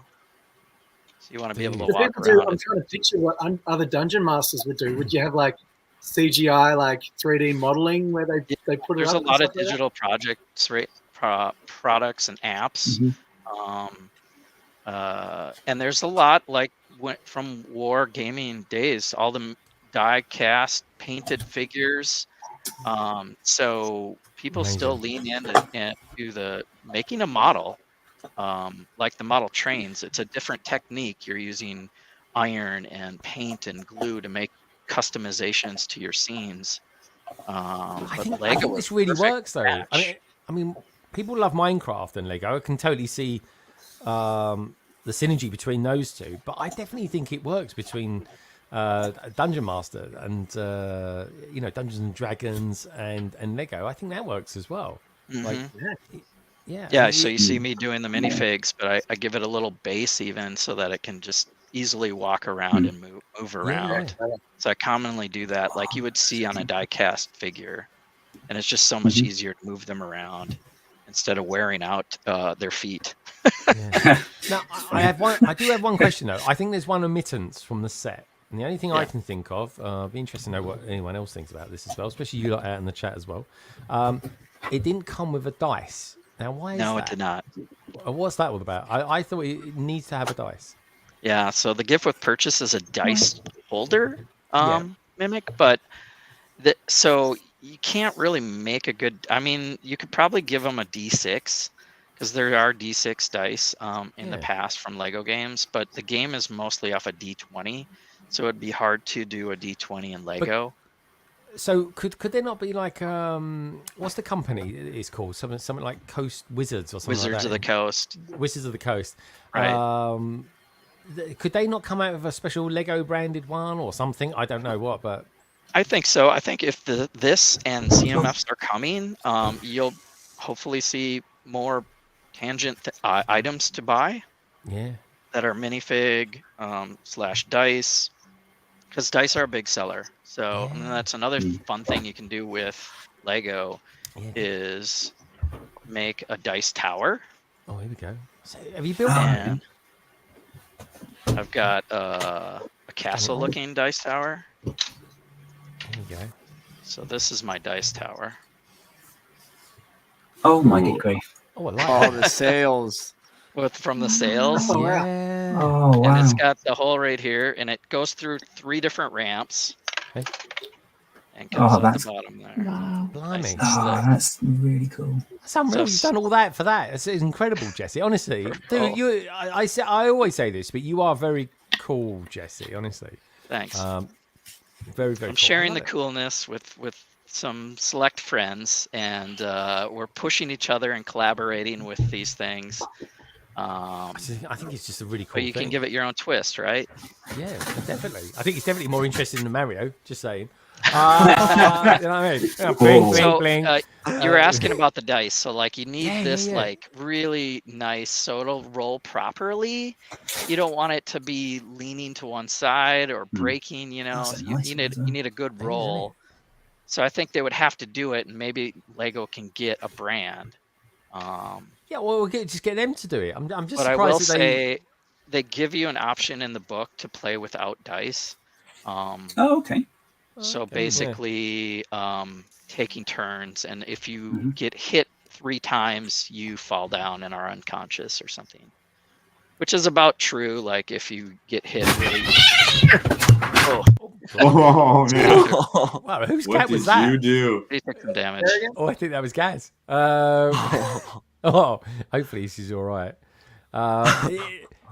Gaz, oh, there we go. He put his headphones in. Are you all right there, Gaz? Yeah. Just Is got your cat sneak all right, attack. Gaz? I don't know. They've just run off downstairs. Wow. Okay, cool. Good stuff. All right, well, it looks all right anyway. If they're running still after that, that's a good sign. Ollie's going, oh dear, guys. No. There's a word that you won't say on stream, but yeah. that was amazing. That was a noise I've never heard before in my life. I was quite scared by that. Oh, bloody Jesse, how are you doing that, Jesse, without moving your mouth? Could we just say it was Jesse's chair? Yeah. You can blame all strange noises on Jesse's chair. Martin says, I have seen 3D printed D&D stuff, but Lego is so good for scenes.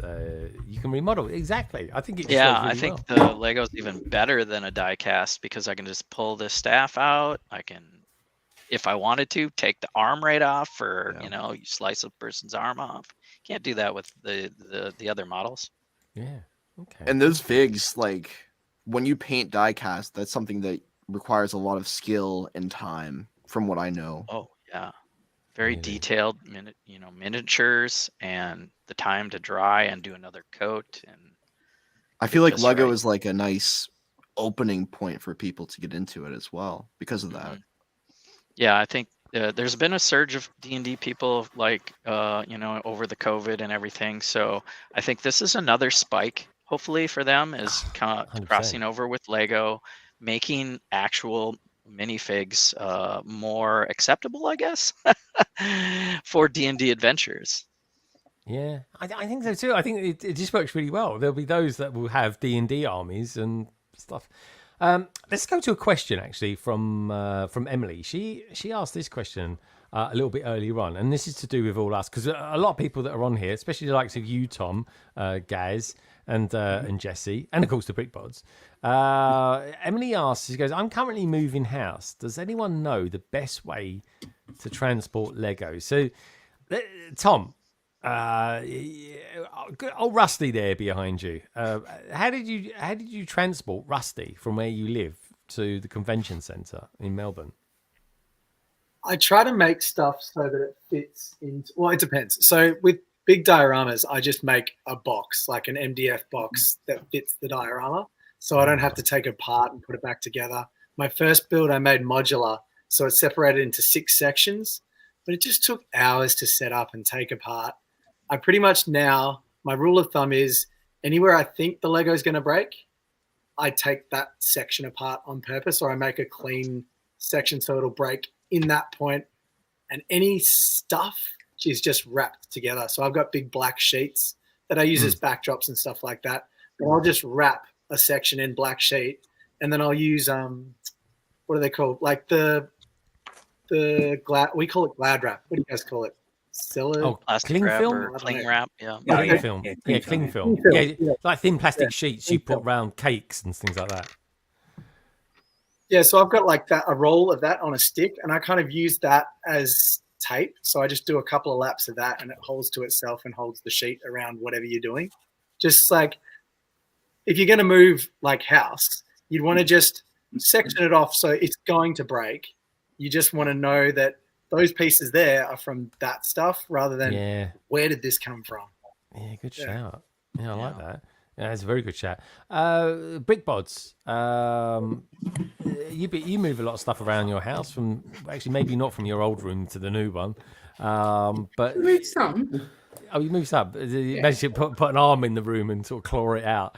What about when you go into conventions as well yourself? Like Tom was saying, how do you transport your stuff? So this is one of the ways we do it. Cake boxes. Oh, okay. So this is. I'll open it. Because cake boxes have a base and then the top goes over, so you can put it sort of flat. So when you the lid comes off. Lid comes off, and then you've got it sort of good level. Oh yeah, I remember Ian with the sponge. That was it. Yeah, so the spongy stuff. Yeah, and that stops it sort of moving. So that means that it's fixed in. So that's how we do it for like things that will fit in there. And then obviously the important thing is like buildings and stuff all go on jumpers, so they can come off separately and be put on. And then we've essentially done the same thing with like a really useful box. Yeah, So turned it much upside bigger. down, put the foam in, cut out inserts for everything that slots into it. So, you know, whether it's a big base plate section that's too tall to fit in one of these, or if it's a building, even just like a dragon, you just cut a small section so that it sits in there nicely. And that's worked well. Yeah. Shows that we're taking it to. We've never moved Lego like for moving purposes, though. Yeah. If you're moving house, this is an extreme way of doing it. Yeah. I think if you're moving house, it's just a case of, you know, Wrap everything, hope for the best. Wrap it so that when it breaks, each set is still independent, and so you can rebuild it when you get there. You know, you can at least know where that part has come from. Yeah. Roughly. Lady McBrick, you moved house, didn't you? Yes. I think a year ago. How long have you been at your new place for? It feels like about a year, maybe even 2 years. 1.5. Yeah, I knew it's around that. It feels around that. So it's been a little while. So you obviously had to move your Lego from one house or an apartment to an apartment. Right. How did you do it? Cling wrap as well. And it worked amazingly. Like the 1989 Batmobile, all these things, all my modular buildings, cling wrapped them and perfectly fine. The only thing that I took apart are sets like, for example, my big Hogwarts castle, the really big one. Even cling wrap wouldn't have really helped, or the Ninjago city sets, because it's really fragile and it's not one massive square thing that you can really easily wrap. Yeah, these things are really difficult to, even with cling wrap, to transport. But other than that, modular buildings, cars, just tightly wrap it around and they are safe to travel. And I put them in boxes afterwards, and they were moved by a moving company. So I don't know what they did to the boxes, but I guess they weren't careful really with the boxes. Did you feel? Just looking at the picture the Brick Bods sent me. It's got a real Irish theme about that picture. Very good though. Did you feel that they were judging you when they were looking? They were thinking, what are you doing with all this Lego? This is a bit weird, but we'll go with it, lads. Or whatever they say in German. Could you imagine? Let's go with it, lads, in German. But yeah. So what did they you think? definitely were fascinated by it, because at least in Germany, you do not just hire a moving company, you get offerings. So a couple of them come and they make an offer to you like, okay, we can do that to you, but the transport costs that, moving the boxes will cost that, and so that you then can judge whether you are willing to spend the money on it. And quite a few of them entered the apartment, and their first reaction was, do you mind if we film that? Like, because everything was still on shelf, nothing was packed. It's just they walk around the apartment and make an effort of judging how much effort it will take them to move all the stuff, and they were quite blown away. I bet you had someone there that said they liked Lego, because everywhere I go in the world, in my office or anything like that, and I've got like over 1,000 people where I work. One of them, where someone always says, "I love Lego. I really do." Like, and with people like, I've got like one of my old senior managers. Just said it just happened to drop the other day. He goes, "Oh yeah, I was building some Lego the other day." I said, "Oh, what was you building?" I can't remember exactly what set he was building. I think it might have been a Speed Champions set. And he goes, "Oh yeah, and my boyfriend was building one as well." And I was like, "What was he building?" And he went, "Oh, some Lord of the Rings set or something like that." I went, "Rivendell," and he went, "Yeah, that's the one, Rivendell." I said, "That's a huge set." I said, "He went, yeah, I know. It's bloody expensive as well." But I was really impressed. I was just like someone I never thought would ever do anything like Lego. And he's like, they're totally into it. I mean, like, yeah. And he goes, "Oh yeah, they buy Lego every now and then. It's like a thing." You know, they're kind of like casual hobbyists, which I thought was really nice to hear. So yeah, and who else moves stuff? Gaz, you've recently got into the moving around and going to different shows and stuff like that. You live in the West Country. What was it like transporting your displays up to Manchester? It was actually all right to Manchester. I think nothing got damaged. Because what I do, I've got cause a lot of it all comes apart anyway. So I've actually, because I saw when Brickhive took his Darth Vader throne room, he actually screwed it. I think he screwed it down to a box. So I'm not doing that, but I'm taping it down just to stop it from shifting around, which is kind of working. One of them I've got those. So what? Sorry. I'd use painter's tape all the time to tape big things to boards. Yeah. Good idea, because it's quite tacky, isn't it? As well, it's easy to take it off. Yeah. I mean, straight off, there's no residue. Yeah. I think Craig said on your stream the other night, he uses stuff that he can use with rubber mats, so then it doesn't actually move when in transit, which I thought was a really good tip. Doesn't move that way, but as you said, sometimes if you go over things and go that way, yeah, you get cracked. Especially sleeping policemen, which has a certain irony when it comes to Craig. It really does. Especially when those really sharp, pointy ones that you always have just on the loading ramps as well. Yeah, they're the ones the police lay when you try to get away. They're the ones you're not meant to be able to go over. Craig actually says Germany is mad though. Have you just noticed that the kitchen units are not classed as the fixture and fitting? So if the person doesn't want to have it, rip it out and take it with you. Yeah, you can. Yeah, you can. You have to, unless you want to buy it from the person who lived in this apartment before. It's mad, isn't it? So I didn't leave the kitchen. It's like oven. I know ovens. You can take ovens with you in this country. But I mean, who's got the time to do that? Or bite the bullet and take everything apart, like I did. Save me almost half the volume. Oh, yeah, but in Germany, I think the most important thing to understand is that the very first person who moves into an apartment moves into a totally empty room, kitchen-wise. So there is nothing in it. Not a lamp, not...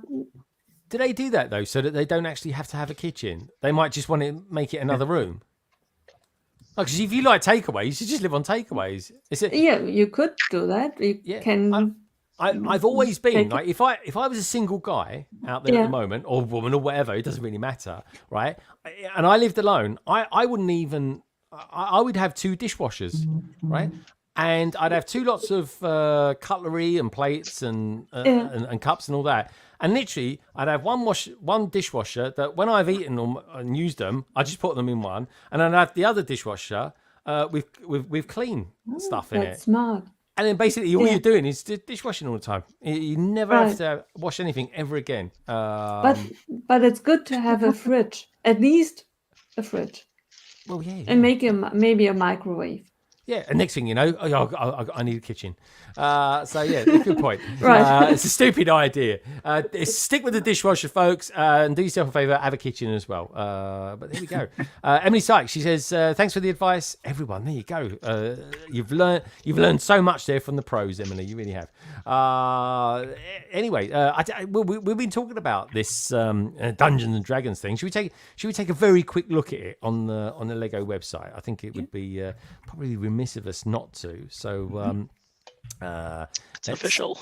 Let's bring it up. It's official. It's officially there. Can I just say, we just seem to be getting a lot of medieval sort of stuff these days, aren't we? That's good, isn't it? Yeah, it is. Well, if you're into medieval, blimey. Medieval and space, they're doing really well at the moment. I mean, look at all this. You got Rivendell there. I mean, that could work a little bit with Dungeons and Dragons. The medieval town square. I mean, that looks like it was made to go near it. You got the Lion Knight's castle as well. Anyway, let's look at the main one, shall we, guys? Here we go. There he is. Now, here's a question. So, Lord of the Rings. I always remember there's this entity in it, shall we say? It's got a big eye on top of a tower. A big eye. Well, is this related to this eye that's in the what looks like an inn or something like that in this? It might be. It's purely an observational thing. It is. I'm just sort of thinking, it's got a big eye. And last time I saw one of those, it was like a ribbon. Well, it's also close to this big eye thing, beholder thing. Oh, It's Right, good well- prints on that as well, isn't it? Yeah. I really like that. I That's like the fact that it's all modular as well. This, you can just take it all apart and just have it all spread out as well, which is really cool. I don't know I don't know if you can even see that the name of the inn is on that eye. It's called In Plain here we go. Sight. Yeah. Oh, that's a nice play on Ooh, words. I that's like really that. cool. So In yeah, it's a plain wordplay. sight. There you go. Big safe parts. There are no lamps in German apartments either. These are nice little builds, aren't they? These are. Yeah. This nice little Ninjago dragon piece there as well. The ingot at the bottom is well done. Yeah. Looks very nice. New This is door. nice. I mean, you think that was from a Disney set or something like that. There we go. Did Land send you one of these sets, Matt? No. Oh. I got Snow White's cottage, which kind of reminded me of that little structure. Okay. Yeah, I suppose so. All right. Hold on. Let me just write this down. Note to self. When you get someone on from Land that's brilliant. Okay, fair enough. They kind of all go together, though, don't they, as well? I hedge me bets. Yeah. I don't know. Can I just say as well, the Snow White set looks amazing as well. I want to get that. It was a really good build. Yeah, I think you save some money as well. You have more dwarves out there. You save more money. Got to be cheaper than a proper full-size minifigure, surely. Just throwing that one out there. Anyway, we're talking to dwarves. This guy, a little. Was this a Vulcan, an elf, or what? What is it? A gnome. A gnome. Oh God, got that. The last time I looked at a garden gnome in someone's garden, they didn't look nothing like that. I'll tell you. Last one I saw, it had a fishing rod or a wheelbarrow. It's good. The orc was in the CMS series recently. The one with the shield and the big sword and that. Is that a similar sort of thing? Yeah. Back in that. Blimey, this is a party going on here and off. So the first part of the adventure, you go to the tavern, and it's well known for hot wings and hot sauce. That's cool. It does look like it looks like a good night out. That does, doesn't it? You got some geezer looks like he's got a dragon head and he's playing the banjo or whatever it's called. I mean, you're up for a good night. You're there. Who's the geezer on the right there? He's got an amazing hairstyle, by the way. But he's got this really nice emblem on his torso. That looks very cool. Yeah, that's dual purpose for the game. Oh, okay. All right. No, yeah. I like that. I like the fact you're not telling us too much. But can I? You watch tonight? No, dude. I'm going to tell you. Remind us again. What's it called? What's the name of the stream? Well, it's Jesse's Brick Galaxy channel, but I made a playlist that's called Critical Bricks. Is where we play Lego D&D. Yeah, dude, I'm going to be tuning into that tomorrow. On the background, I'm actually going to an event tomorrow. Or isn't it? Not an event. It's a thing over at Brick Lane. It's the art of the brick. I'm going over to see that, which I'm looking forward to doing. But I will definitely be listening to it during either Saturday night or Sunday, which I love listening to long. But by the way, Gaz, your stream that you did this week on Wednesday with Ollie and Craig, it's really good to listen back to. Like I listened to it whilst I was doing a load of other bits and pieces, and it was really good. I totally recommend it. So do check it out, folks. What's the deal with this cube, this blue cube, Jesse? I know nothing about that other than it looks like either a jelly mold or it's literally frozen. Gelatinous, yeah, gelatinous cube. It's invisible-ish, so you really just see a skull and a frying pan floating there. Oh, and as soon as you touch it, it engulfs you and traps you inside it. Okay. Cool. Okay. All right. Yeah. It says end up looking with a skeleton head. There we go. Really, it's quite a tall set, isn't it? And quite wide. I mean, it's really good. Let me ask. These pieces are great. These are I love this. The only thing, and I don't know if this is the middle age in me coming out slightly. Oh boy! I look at this and I think, oh, you're going to get a minifigure's going to fall between the cracks in the table. That's what I think. Bad table for building Lego, yeah. Yeah, and it stresses me a little bit, that does, because in my life, if I was on a live stream and I had that as a table, it'd be a nightmare. Otherwise, that looks like a really cozy house. I actually would like to live here. It's the first ever. Feed this back for us via land, Matt. It's the first time they've actually used a setting that I'd actually live in. They got a concrete prison. They got Lego on the shelf as well in the background. It looks like it could be like a Lego owl coming out, and it could be accidentally a leak here. Could that be? Yeah, Jesse, do those look like D&D players? Yeah, sure. They're quite diverse. D&D is quite diverse. I guess it is actually. I mean, there's a lot of old geezers, of course, that are old schoolers, but it's very kind of made a comeback in the last. Well, I mean, I can't even believe that I didn't really get into this during COVID. I mean, it really wasn't that long ago that we were like queuing up to go into food stores and stuff like that, and letting old age pensioners go there first in the mornings, and then we would go there in the evening. You know what I mean? This was like literally just a couple of years ago, folks. The world has changed again so much since then. Oh God! I mean, God, we have lived a life this last 5 years. The lot of us, I tell you, when you think what we've been through and what we're going to be going through as well. If you look at that bridge, I think they missed a mark on not printing their sticker dragon shield pieces. Oh yeah, yes, they're stickers. Those are, aren't they? They look like stickers. Those pieces. Isn't there a face piece as well, or something? Like the Green Man type face print and something as well, isn't there? Or is that a sticker or somewhere on this? You'd have to be more specific. I'm not sure. No, it's like a on a tile with like a greenish like beard or something. It's hidden tile or something. Oh, you talking about the tree? Oh, the tree. The Awakened? Yeah, is it called the Awakened or something like that? It's an awakened tree. It'll animate. An awakened tree. I like that. Honestly, that sounds so kind of mysterious. Yep. And it's a black tree as well. What's all that about? What's the black bark about? That's a throwback to the Forestman set type of tree. Yeah. Because if you've got that gift we purchased, and I think I've got about 4 of them, that would go really well with this. I think it does. Do you know that what was I mean? before Lego had brown. Yeah. Dude, you're totally right. It is, and that's why it was. And I love it. Honestly, there's so many peripheral things that can go with this. With like, let's have a look at the video anyway while we're here. If it plays anyway, here we go. I might have to turn it down a bit, but anyway, let's do this one. Let's do that. And I tried to play it earlier on, but it was in Strange Things, like not playing. It's about as strange as playing a video gets, I suppose. Here we go. We've got big hands. It comes with 4 instruction booklets. Oh, we've got a dice there. That didn't come in the set. Right. They have the dice and the character sheets. They're playing. She's just said to him, she goes, "Mind that figure don't fall between the crack." Oh, look at that. There's a skeleton on the edge of it. There.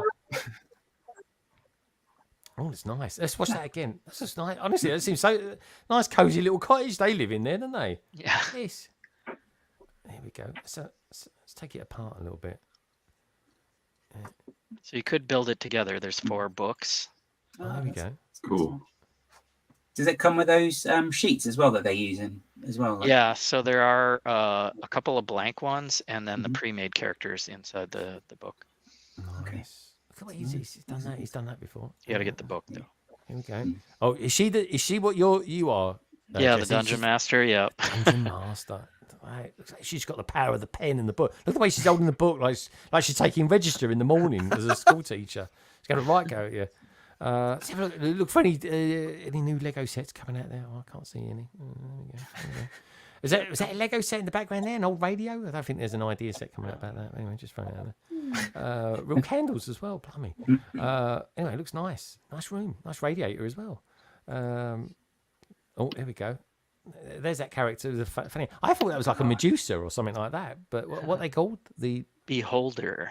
The Beholder. Okay. The eyes of the Beholder. Oh, the eyes of the Beholder. I like that. That was like a really nice little. Well, I say nice. It's a bit scary, really. I love it. I think it's really cool. I think it works in those colours, isn't it? Oh, dude, 100%. Do you like these creatures, Carrie? You like purple, or is it a bit too light purple? It's an okay purple. I think it maybe has one too many eyes for me. Too many eyes. Yeah, I got my eye on you. Which one? Exactly. Yeah, the big one. Ooh, could you imagine it? Give it with a pin or something. Oh, it'd be horrible. All right, he's throwing it. What's going on here? All right. Well, she's watching there. She's like, oh, I can't see anything. He don't look too sure. The one on the left, the one on the right looks like she's writing down a shopping list for the weekend. That's cute. So the dungeon master has a screen in front of her, so they can't see what notes they're taking. Oh, okay. All right, there we go. How many times do you reckon they tried to stand that skeleton up between them two cracks? Look at that. There we go. We've got those. Oh, the owl looks like he's almost going to go. The owl bear. Was that literally a bear crossed with an owl? Yep, exactly. Oh, owls are such a beautiful creature. They really are, folks. If you ever get to see an owl in real life, honestly, totally amazing me, mesmerising. They really are. There's the old geezer there, dragon bloke with his banjo or whatever they call him. What was the creature with the in the black with like the teeth bits on its like tentacles? It's called a displacer beast. Oh yeah, that's this thing here. It's if you see the movie, they use that in the maze, and it's like a leopard, but it has these extra tentacles, and it can make a illusion of itself, so you're not sure which one is approaching you. Oh, like Loki does that quite often, doesn't he? Right, exactly. Oh, I like it. Oh, mischief. And I'm a big fan of Loki. I loved it. Did you enjoy the last TV series, Jesse? Yeah, TVA coming TVA, back. Man. Yeah, I loved it. Coming back, Deadpool. Yeah, yes, they have. With those sticks things that they got. I can't wait for Deadpool. I'm very excited about that coming out. That's gonna be like something Disney's not had before. But yeah, what a great. So do you think? So let's come out of the video for a little bit, shall we? And let's have a look at how many parts you get and the price. So in the UK, it's up for £315. Coming soon on date. They need to change that to 1st of April. Feed that back for us, Matt. Feed it back. They need to update their website. It's one of the many issues on the website. Yeah. Red Dragon's Tail. I love that. 3,747 parts. I think piece per part count, if you're measuring it like that, I think it's not bad, really. I think it's pretty good. And the fact that you've got the story element part of it, which, if you're really into D&D, my God, you're going to get your money's worth out of this set, aren't you? What do you think, Jesse? What do you think of the price, in your opinion? Do you think it's worth it? No, you said it. Price to piece, it's worth all that and then some. And it'll fit in if you have a medieval town. Dave, this is why I don't do reviews for Blocks magazine. People look at minifigs and kind of, add a few price points for each minifig. This is the first of its kind that has 2 heads for each minifig. Oh yeah, that's a good point. And of course, we've got the CMF series coming out 1st of September as well. That's all official as well. Just don't know what they look like yet. And a GWP if you get it the first week. Yeah, you got the GWP. Just not on there yet. And I think they're saying, and certainly from some of the people that I've seen, they reckon that's going to be quite a sought after thing as well. That, and I'm not too fussed about it. To me, it looks a bit like the poor man's Monster Book of Monsters. I'm just throwing that out there from an observatory point of view. I'm just saying, but you can see the similarities there. One definitely copied the other one there. But no, it does look like a good gift with purchase. I think I might have been more inclined. I am going to buy this, but I'm not going to buy it day one. I'm going to get it. I'm probably going to get it just before the CMF series comes out because there'll be renewed hype for it and stuff like that. And that kind of works with my schedule of doing things. But yeah, anyone on the panel thinking they might get this set day one or anything like that? I wasn't thinking about getting it day one until I saw there was a special gift with purchase, and if I'm going to get it, might as well pick it up day one and get that. Yeah. I actually just cleared out my closet. I had a whole bunch of gift with purchases and a bunch of other things I haven't been building yet. And I saw that. I cut the cord on it getting rid of a bunch of them. But that one I'll definitely be going after for sure. That will be a sought after one, I think, because that's only available for 6 days, I believe, Jesse. The 1st to the 7th. Yeah. What's Andrew got on his shoulder? Sorry, it's really distracting. Finally, Sorry. someone said something there. Is that a porg? Is that a porg? What? What? Say hi. What are you doing to it? Oh, hello. Got it at Disney World a while ago. I'm just getting ready. Okay. Getting excited. We're gonna go again in a bit. Maybe I think I'll bring them down. Yeah, I don't know what those Canadians get up to when it snows. Hey, well, you got me on the big screen. I got a question for you. I just finished building this guy. Oh, hello. And has anybody else finished this? Haven't gotten it yet. Oh yeah. I think alarm going off you, Matt. They didn't send you this. They did send you the Dungeons and Dragons. I mean, next thing you know, you're going to start getting friends sets or something like that. You will. I got a big Batman art piece. I got some other stuff that I. Dude, that is a good set. That Can't is talk a about it very yet. good set. Love that set. You're lucky to get that. Nice one, man. But sorry, dude. Okay, tell us your question, Mr. Porg. Yeah, there's 2 handles for the same thing. Like you can see that one here and one here. It does the same motion. It just opens and closes this door. Oh. Right. So I'm confused why they have this extra spot here to do it. I was wondering if anyone knew. Maybe it's just as you can do it looking down the corridor. Because nothing else happens in the front with regards to that. There are these things can do like shoot the minifigures off or whatever. I think I haven't done it yet. Is it supposed to connect to another set or something? It does connect, but when they show it, they have it like facing each other, so it's like opposite. So it would be like they didn't mirror it. You know what I mean? Like so it's just like it's so yeah. So like that wouldn't be it. I don't think it won't connect. I guess is what I'm trying to say. Yeah. So if you this looks like an extension. If you had the Darth Vader in the back of your bookcase, you could reach the lever in the front. Okay, so that's a possibility too. Like that's the only thing I can think of. But like, why not just put it there? Unless they think I don't know. I've never seen that before where they have two handles for the same thing. Maybe I could call it a handle. What do you want to call it? Like a lever. Goes somewhere else. Maybe they had the budget for it, and they were just like, let's just give them some more Lego. And then also, this was new to me, and I wonder if anyone else does this. These 2 pieces, I've never seen this color before. They were hidden underneath like the floorboards, and I know like the designers, I hear they pick what colors they want, like for like their like whatever they want, like in between. So, anyways, this is pretty cool, and so I don't have this in my collection, so I just went into my collection, grabbed a few 1x8 plates, and took them out. Does anyone else like save parts that aren't going to be seen? Like you'll never see this part inside the set, so I just took out some random parts that wouldn't matter. Yeah, Absolutely. unless I don't know though. You get sometimes in the modulars, you'll get things that are hidden away that you'll never see again, like a piece of cheese or something like that, or a mouse. I always keep those in there, but yeah, sometimes like a 1x8, which is quite a useful plate. I did that with the Palace Cinema. It comes with a red base plate. Yeah, I was like, I will keep that red base plate. Yeah, mine's off it too as well, for sure. I find there's a lot of lime green pieces that are fillers to separate things, and I use lime green all the time with the Ninja Turtles, so I always just go swap it out. Yeah, there you go, a little swap out. Yeah. But like, I've never even. Do you guys know what color Is that this tomato technically? paste orange, or is that? It looks red on the screen. It's a reddy orange for sure. Oh, is It's that not the new? normal red. Yeah, It's and on you're saying those new space sets, I think. New space. Yeah, Orange, that's red, tomato Red soup orange. orange. Yeah. Is that what it's called? Tomato soup orange. AJ. That would be a good name for it, wouldn't it? A Campbell Yeah. tomato soup orange. Oh, I like that. Called Bricklink. I think the dragon wings are actually that color lovely. because it's not Oh. flat orange. It's like there's Okay. red versus this. That's more Yeah, tomato yeah. soup. Oh, that's a nice color, actually. Yeah, is that probably- good material as well? Yeah, it's fuzzy on this side and very sharp. Nice. It's probably where a lot of the parts budget went for the set too. Yeah. Wings. 100%.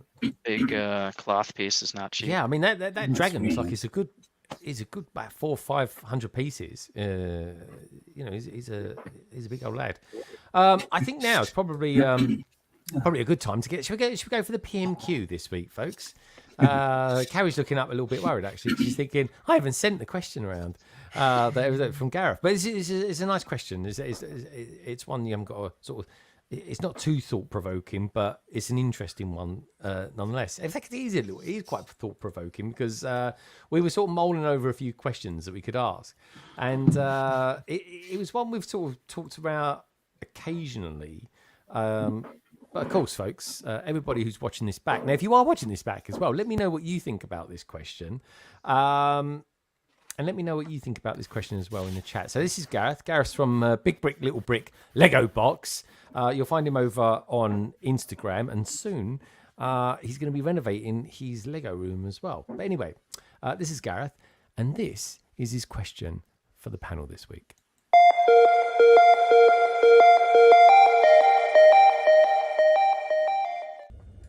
Hey everyone, it's Gareth here from Big Brick, Little Brick Lego Box. You can catch us over on Instagram and soon YouTube with our Lego room renovation.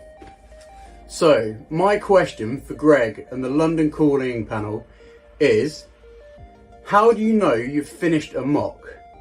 And are they ever really complete? So with that in mind, it's over to you lot.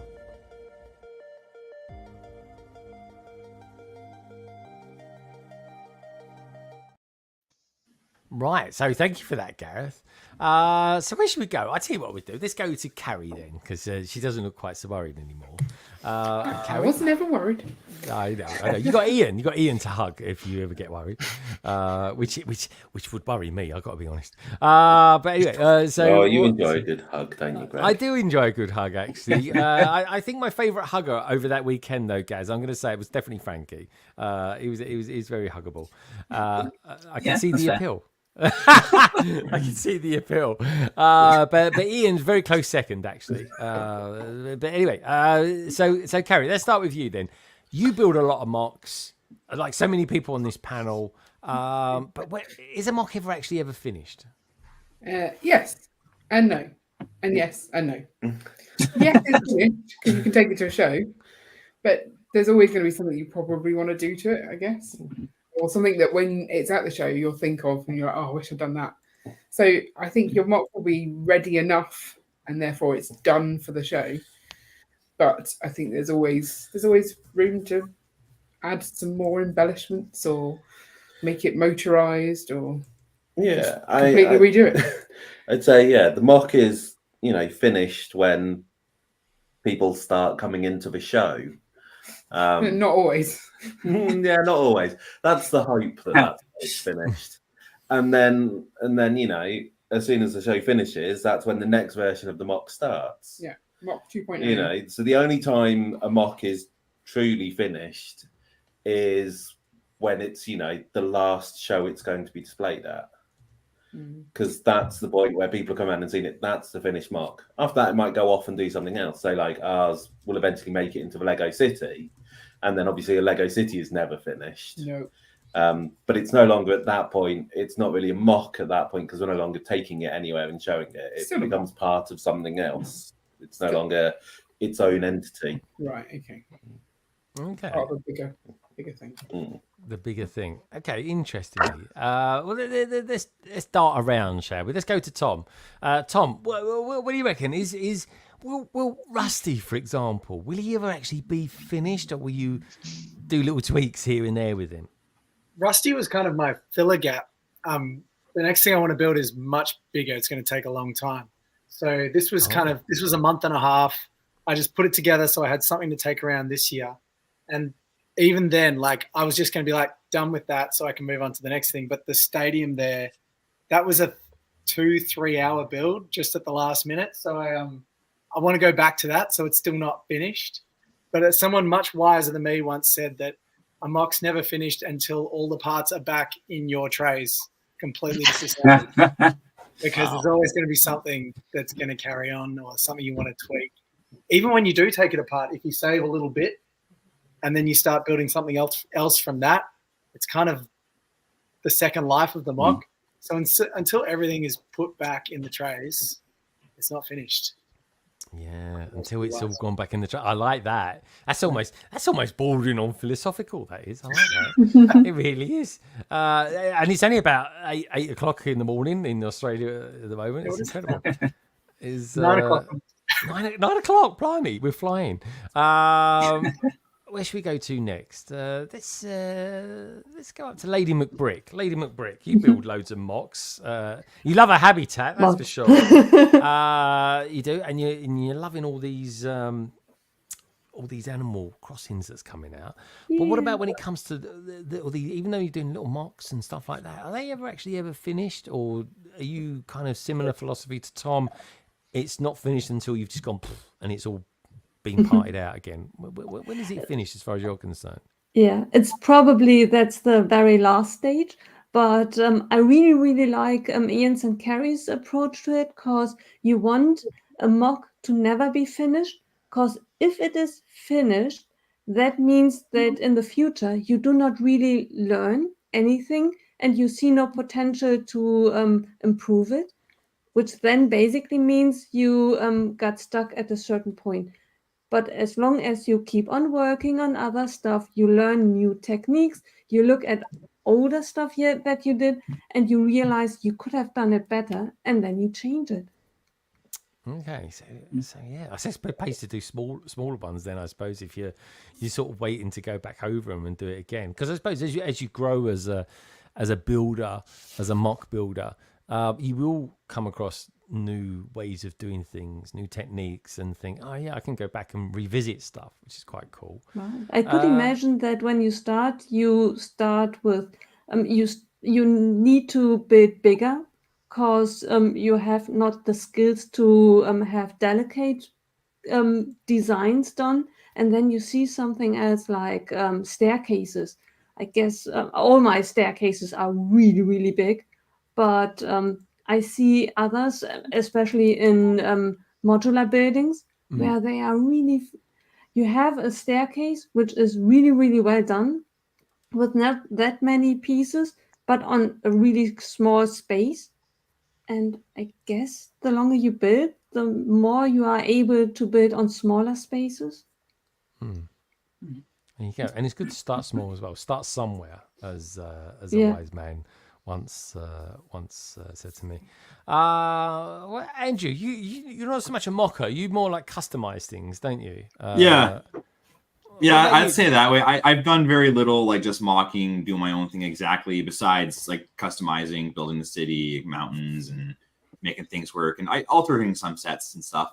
But I like what Ian said there with regards to like a mock is complete like once it's shown for the last time, and then like you take it apart after, and like that's it. Yeah. Like so so it's always always be changing. Maybe you're done it for a few months or a year, then some inspiration comes somewhere where you're like, oh, I could use this part technique, and you swap something out. Maybe I could see that happening.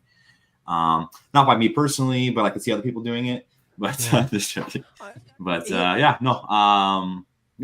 think with Lego and like my city, I guess it's always going to be changing and ongoing. So that'll never be done, I guess, in a sense. Ian and Carrie always strike me as being quite sentimental, really. Can be, which is a nice thing, and so yeah. So when it comes to like putting it all away, parting it out, putting it away again or showing it for the last time, do you get a little bit emotional about that, or is there some sort? Do you do like a little funny private ceremony of the parting of the ways, so to speak, almost? Well, we've not really shown anything for the last time. No.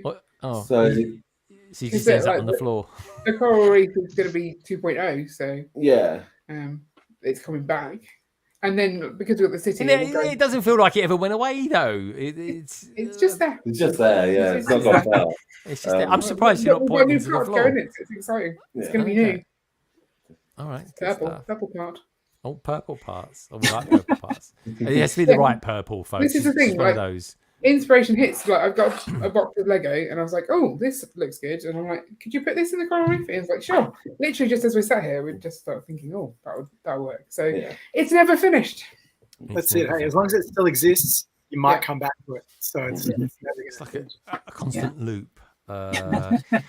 So before I get to Jesse, let's go to Matt. Matt, do you build many mocks? I mean, you get so many sets and stuff like that, but or do you maybe customize bits and pieces? What's your thing?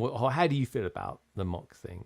Yeah, so just to kind of go back, I was always into art, like as a kid, and I majored in graphic design in college. So art is kind of like a part of me in my life in a sort of important way. And Lego was always kind of a way to express that creativity for me. But lately it's just been a time issue. So sometimes it's easy to sort of modify a set for me and to do a video about that. But I don't really get to do it too often just because I have so much else to build and to film.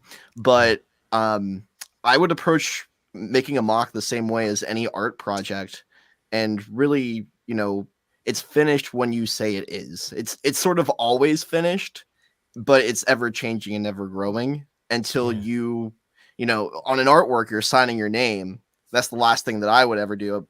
I wouldn't change anything after I signed my name on a piece. And I think for a mock, displaying is that, just as you guys were all saying, in a sense. And it's when you retire it, when you're no longer going to show it and you choose that, ultimately probably destroying it, sadly. That's when it's totally done. Yeah, and you kind of, if people, like, I know people that just sort of throw it off their display tables and stuff like that. Right. And I think for them, it just means that's it. I'm done with it then after that. So I kind of get that. It's kind of interesting though, isn't it? Because it's quite a personal thing to come to the conclusion that you've finished what it is that you've actually built. The adventures come to an end or something like that.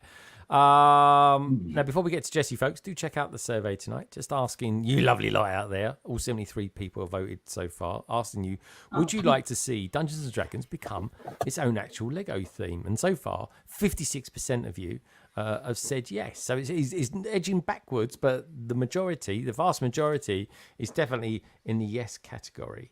Let's have a look and see what they're saying in the chat as well before we get to Jesse. Let's go to Brick Askew. It says, a mock is finished when I've done everything I wanted to do with it, and it looks good enough for me. I very rarely revisit a mock, more likely to take it apart and build on it again, which is cool. It's good to know. What else we got there? So we got Polar saying it's finished when you take it apart, intentionally or otherwise. All this sounds like it's a story behind that one. And Cell Escapes is you could always keep on tinkering. So like a Lego City, a mock is never actually ever finished. I certainly believe in that one. It can always evolve, but it has finished versions, I guess.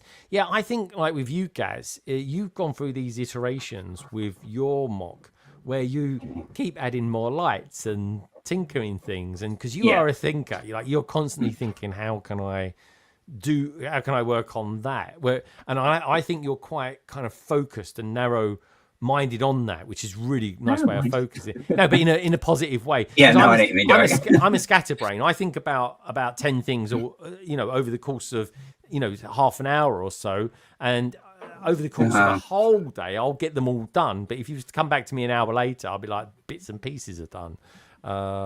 It drives my bosses crazy.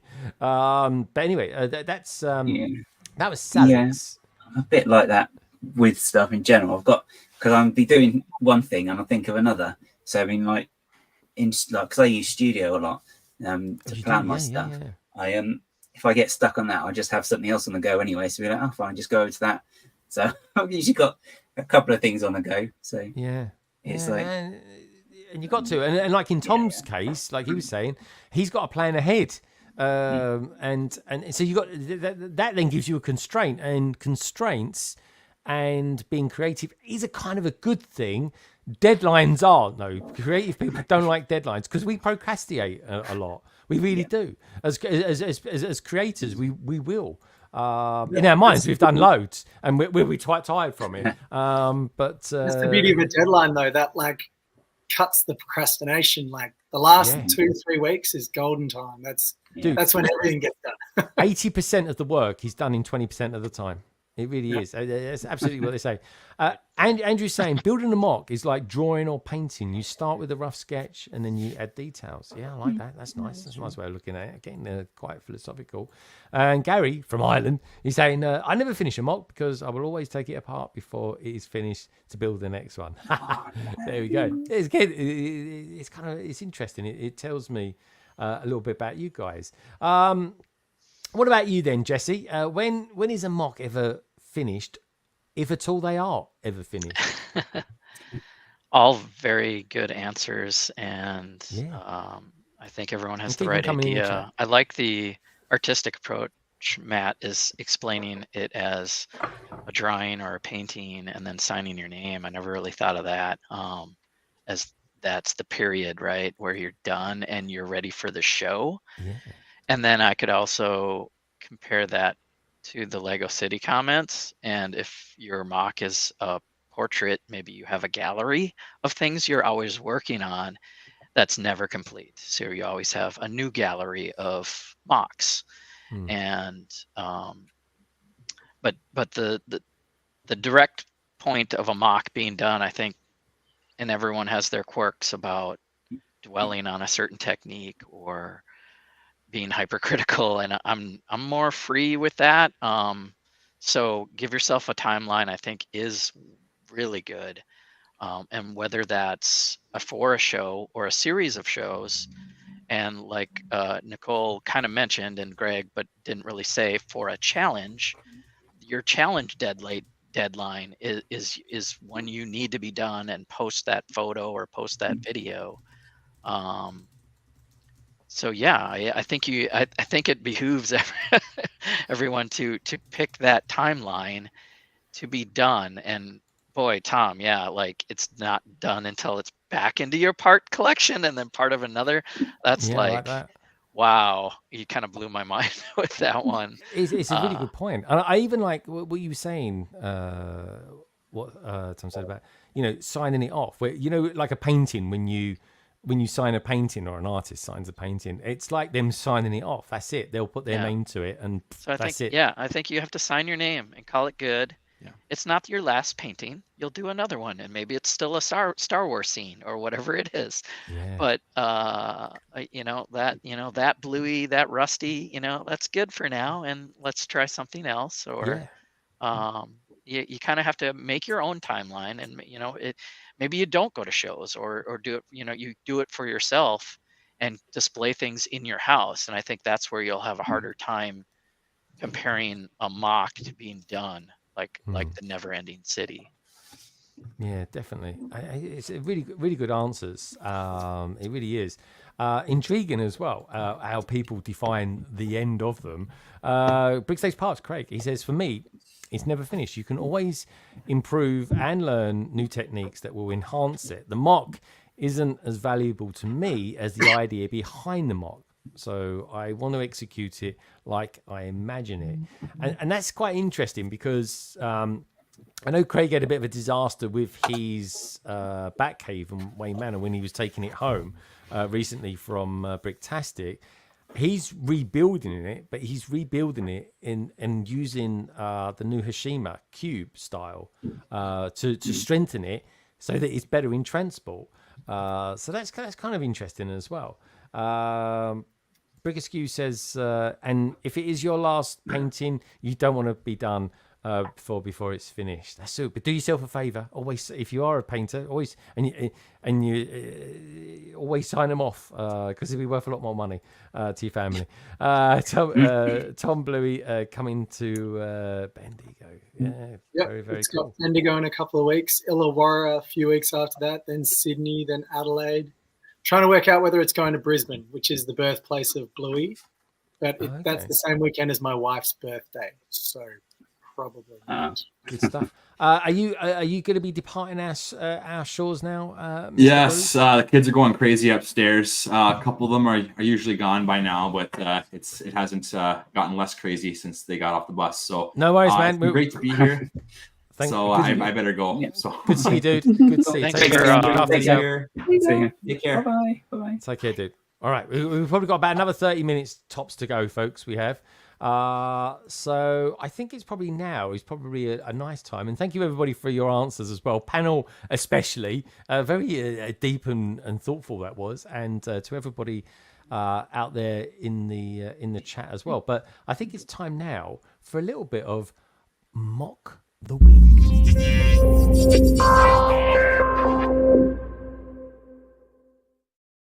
So this is the part of the show where I hand it over to Gaz. Yeah, man, we were giving it a little bit of the new Hashima cyberpunk kind of look. And so there we go. Over to you, Gaz. So Gaz, this all looks a little bit familiar. Tell us about what we're looking at here, Gaz. So this is Bolt Builds. This is the guy who actually is the winning entry for the Ideas Dungeons and Dragons.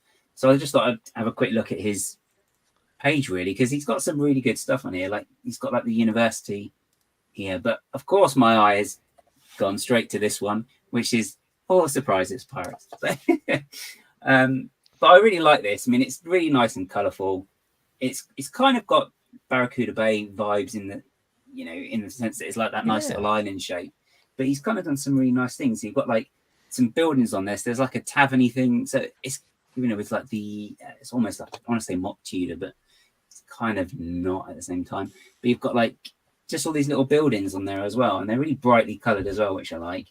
You've got like the crane, so it's kind of an El Dorado fortress-ish as well, which is really nice. Yeah, it is. It's an El Dorado fortress, but different colours, isn't it? Yeah, it's kind of like in like the Pirates of the Caribbean films, they've got Tortuga where they go to, and you've got like all the pirates there getting all drunk and all the rest of it. It's kind of like that. So yeah, it's kind of like a mashup. It's almost like Pirate City in a way. It's quite cool. It's miniaturized. It is an alternative build of those. Yeah, that's cool. Bookshop in Barracuda Bay. Yeah, it's like all smashed together, and it's like just what you can do with parts as well. They turn the silver birch into a palm tree. It's quite cool. Like you do. You got to get all that till from somewhere. That is, you can actually see what they've done with the silver birch there. They've sort of turned it into some part on the boat by the looks of it. Oh, sorry. Again. So yeah, well, I'm not really like this. I mean, he's got some really great stuff on the page. I mean, as well as the pirate stuff here, he's got like some instructions and showing you, as you say, like Birch Books, Barracuda Bay.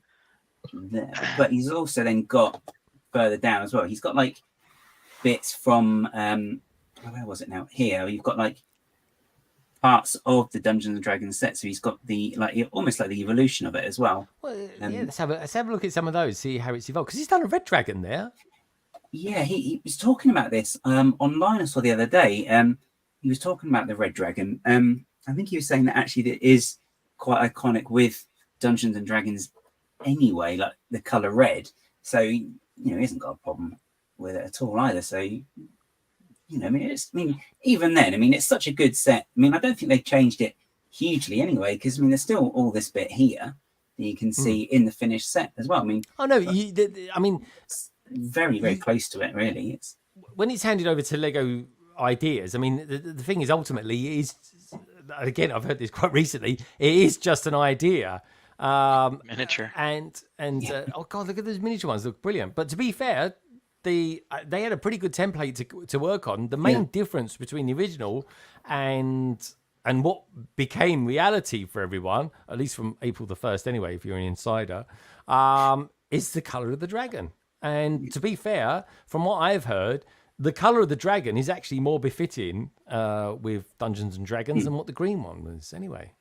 Yeah, I think isn't it in like some of the main literature as well? It's usually like a red one is the predominant 100% it is, yeah. And then they named it after the dragon anyway, the set, the Tale of the Red Dragon or something like that. So yeah, it's good as well that it's not just a set. I mean, as Jesse said as well, you've got all the the story with it as well, which is just elevates it, doesn't it, as well? But it's just nice to see, like, it's good to see like an evolution of a set like this, really. I mean, you don't generally see it with Lego stuff Yeah, It's released, didn't you see? What was he called? The eyeball creature? Beholder. The beholder. He looks like a fly that's just landed on my windshield when I'm driving down the motorway. Actually, it's actually quite creepy in a way because you can almost see it sort of crawling up the windscreen with like his tentacles. Craig like that character there with the bow and arrow and the green outfit. It was like, right. Yeah, that's nice. That was a great CMF that he's modified. Yeah. I And, like that big axe. That big axe is wicked. Yeah, they're good pieces, these actions as well. Totally. Oh, that bar's up. I don't know. There's just something cool about, sort of like a crew, a gang of people like that are so very different. And there's different skill sets that once teamed together work really well in playing it. Oh, that's nice with the red wing. Oh, totally love them. That's class. I love those dragons. That's the inspiration for why it's green with red wings. Yeah. I bought a few of those. Such a cool dragon. I've got a black one as well, which I'm going to use for a picture next week, actually, on Instagram. I've got a black version of that dragon, and it looks really nice. I've got black wings as well, which is quite cool, but I've also got these trans orange wings, and man, God, they look really good with the black. Amazing. So he shares instructions. Has he shared the instructions of the dragon, that green dragon? I'm not too sure. I'm not too sure if it's going to be something he could share if he submitted it to Ideas. I don't think he can for about 3 years, really? 5 years, or something like that. It becomes their IP. I think they'll basically sign it over. Definitely, if it's chosen. I think even if it's because it's chosen, they didn't go with that dragon. I was wondering if it was free reign. I'm not sure. It may be something you could reverse engineer, I guess. And anything that you submit is then owned by Lego. If it's not chosen, then it reverts back to you after 3 years. If it is chosen, it belongs to Lego forever. Okay. So even if they change what they've done. Even if they change what they do. So at no point would he be allowed to sell the instructions for the dragon without Lego giving him, explicit consent to do that. Which they might, but it's unlikely. But yeah, you can just reverse engineer it, and someone can then put instructions out, and that would be fine. I was Googling a couple of days ago about all this, and there are actually in D&D there are different coloured dragons that represent different things that they can do.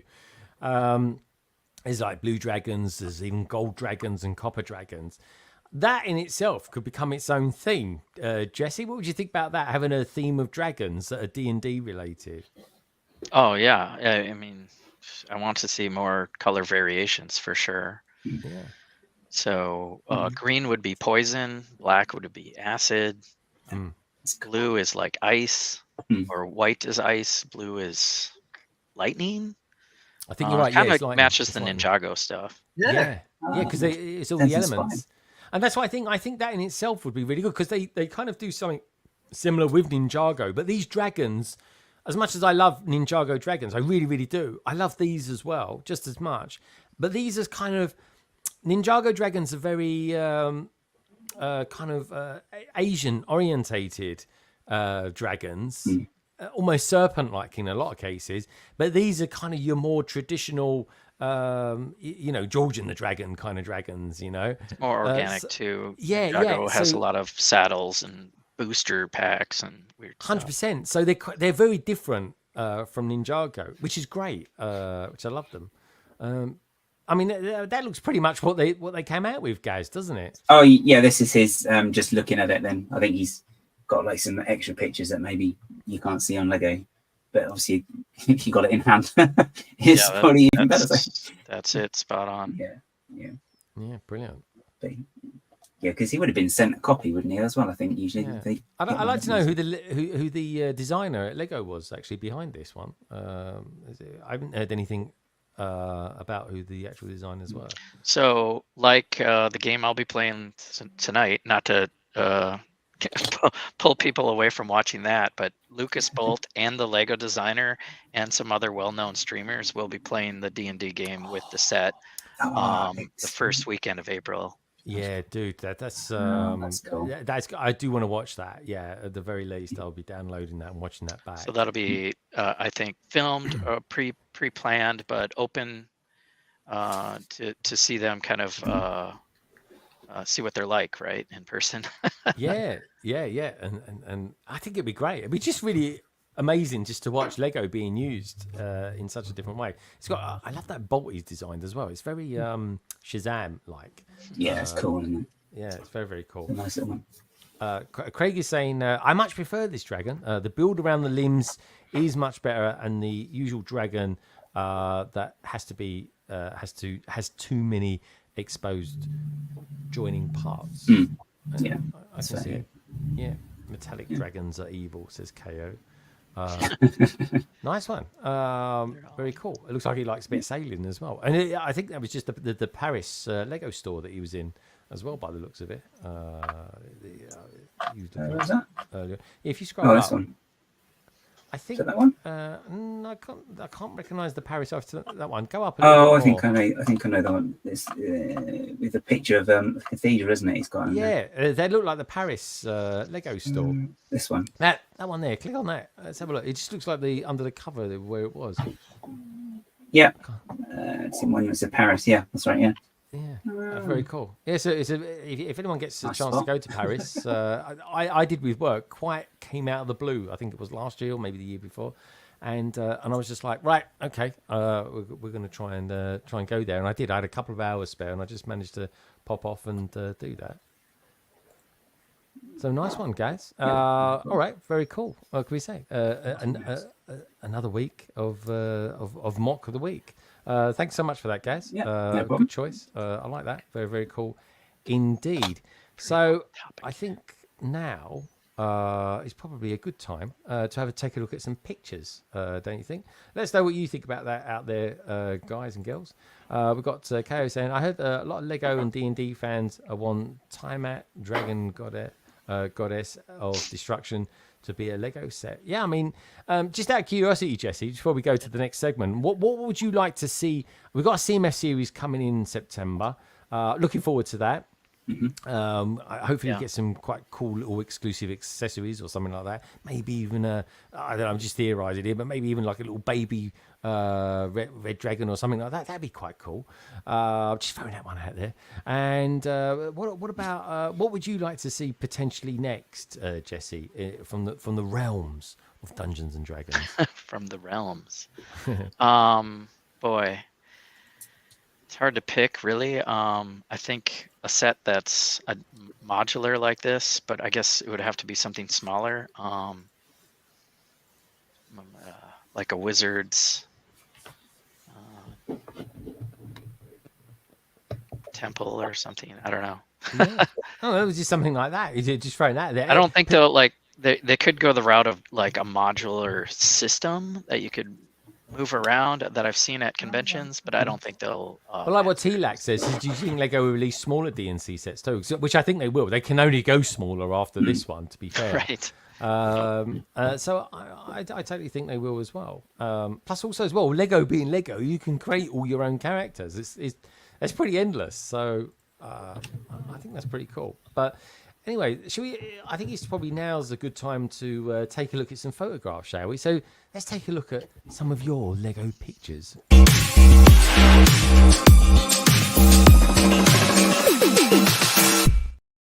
Oh, that was a bit funky, wasn't it? Let's take a look at these then. There we go. Oh, I love that. So this is someone that likes Technics a bit too much for my liking, to be honest. This is of course is from Echo Bricks. There we go.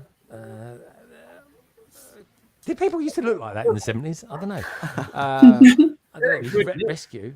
That utility belt. He looks like he's got two different styles of hand grenade in his utility belt there, and the motorbike is interesting as well. But yeah, what do you think of that? Oh, colour. Rescue. There's some colour that, isn't it? That's proper. It's like a proper ancient set. This is. But yeah, I mean, this is, I suppose, a big minifigure in one respect. But yeah, cool picture, Echo. I love it. Nice one, Steve. Let's go to the next one. Oh, this is that sort of thing Jesse would do. Jesse, what's going on here? That's my setup for tonight. So I have all the medieval stuff around it, and the D&D game in the middle. That's awesome. Look at that. Epic. That is the GWP there. GWP. There we go. Oh, I mentioned this to Craig the other night actually, because I thought this would go quite well. The what's his name? The store, isn't it? Not store, it's shop. Locksmith. Not Blacksmith. Blacksmith, thank you. Blacksmith Locksmith, yeah. The security was a big thing back in medieval times, folks. It really was. Cows getting stolen, all sorts of things going on. That's quite the setup you got there. I mean, you got around, I don't know, that's got to be $1,200 worth of Lego sitting there. So this is for tonight's campaign. Yeah, it's sitting right in front of me. Yeah, I just put that around it to see what it looked like for flavor too for the game, because the camera will be pointed right at the Dungeons and Dragons set, and you'll see the other sets in the background. Mm-hmm. So where do you stream this? I didn't even know you did this. On YouTube. Yeah. What's the channel? Jesse's Brick Galaxy. Oh, right. Okay. I'll have to get a link and put it in. Yeah. Yeah, put it out. Have you got the stream up at the moment? Like, is it ready to go live? Yeah. Okay, so when we're winding down or whatever, I'll be live. Actually, Gaz, just do it any old time. 2.5 hours. Yeah, grab the link, Gaz, and we'll put it in the chat so people can see it. I need to do it on here. I didn't realize that. Yeah, go ahead. I didn't realize that set looked like as good as it does with all those other ones together. It looks really good. I saw somebody else post the castle next to it, and I was like, we gotta put everything else next to there too. Here's one I made earlier. And I mean, I've got mocks, of course, but like a Lego city, this is like a modular medieval town, if you will. Quite the gallery, if you will, from Lego. Yeah, and it's good. And when you think 2 years ago, people were moaning that there wasn't any medieval sets. It's they've tapped into that quite nicely. Next up, here he is. Here's my Dungeon Master pose. There we go. The book and the dice. That's just quite a scary pose. I'm just saying. What we got going? There he is. There, the whole eyeball thing. I think that's better than the photos on the Lego website.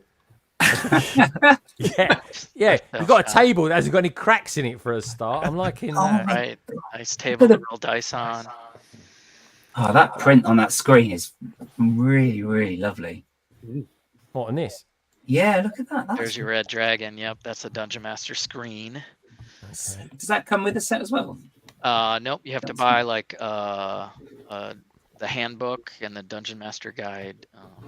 Okay. Look at that red dragon's tail. You'll be able to see all this unfolding in Jesse. Yeah, it'll be fun to play. I can't wait. It's coming up soon.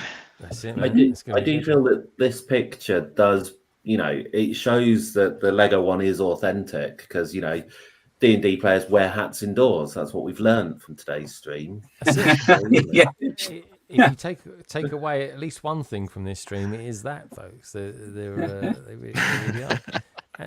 And it's great. It's a good picture. It's a very, very good picture. So it's quite interesting as well because they did all that stuff with video, trying to get bricks to, make them more interactive to play and stuff. They just needed to do something like this because it's just got so many options as well, and it's more interactive play with other people actually physically.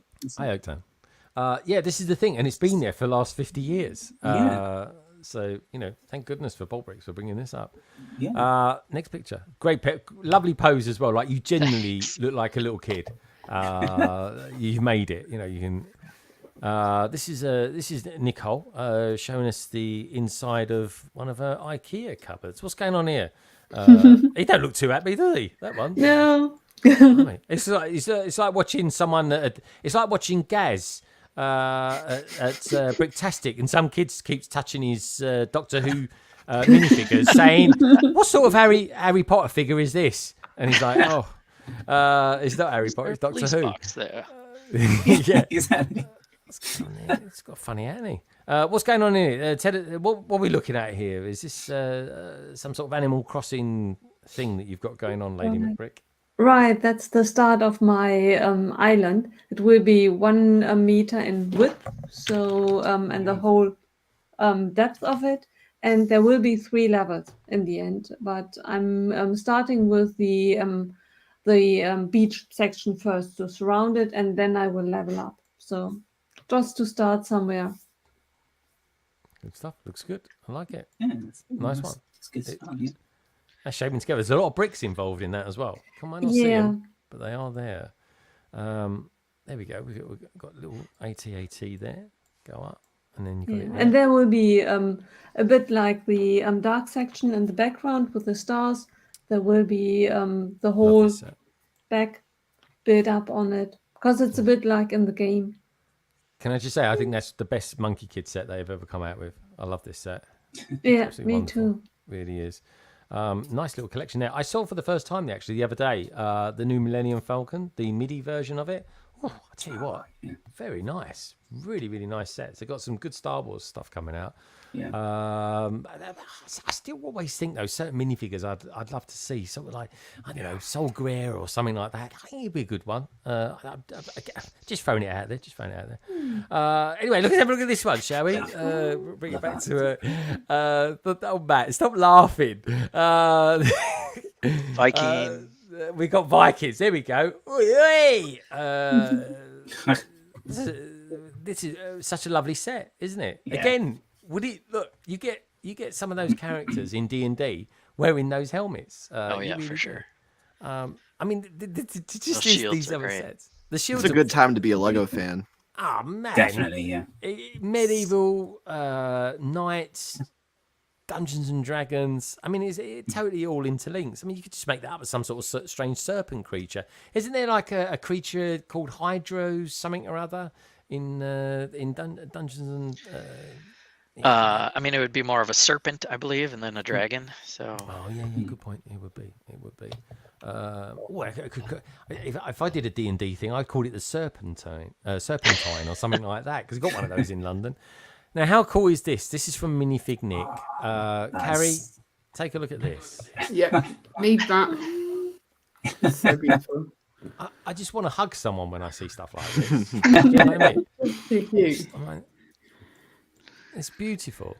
It really is. Like, Nick sent this to me earlier this week, and I was like, oh yeah, thanks, mate. Cheers. I'll throw that out. And then last night I took a proper look at it, and I was like, I messaged him. I said, dude, this is actually really, really good work. My favourite one. We're going to see my favourite one in just a tick. I've never seen one like it. This is lovely though. Love that. The butterflies look so nice, and I knew you'd like this one, Carrie. Yeah. But Greg, that is really, really beautiful, and it's a perfect example of such a small build and basically a very, very simple one. But as long as these challenges go, it's always surprising to see how many variations there are. It always blows my mind that it's the variations, the creativity that everyone has. It's really mind blowing. Yeah, it's terrific. But yeah, let me show you my favourite one, which is coming up in a moment. So this is his next one. I like this one. This is cool. This is a bear that came with a CMS series, I think. Looks really cute. This is it.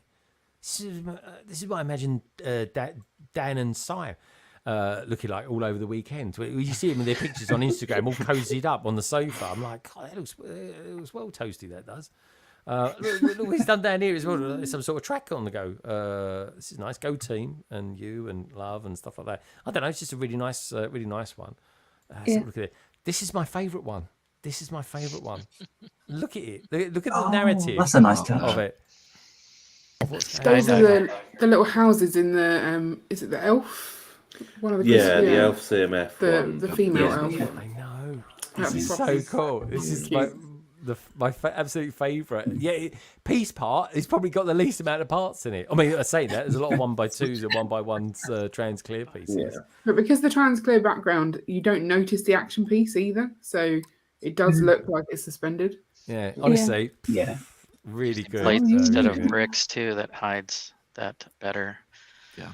Yeah, it does because you got that there. The connect rods to it, of course. We got those pieces there for the which you get the kind of action pose pieces that first came with the DC minifig. That's great. Brilliant.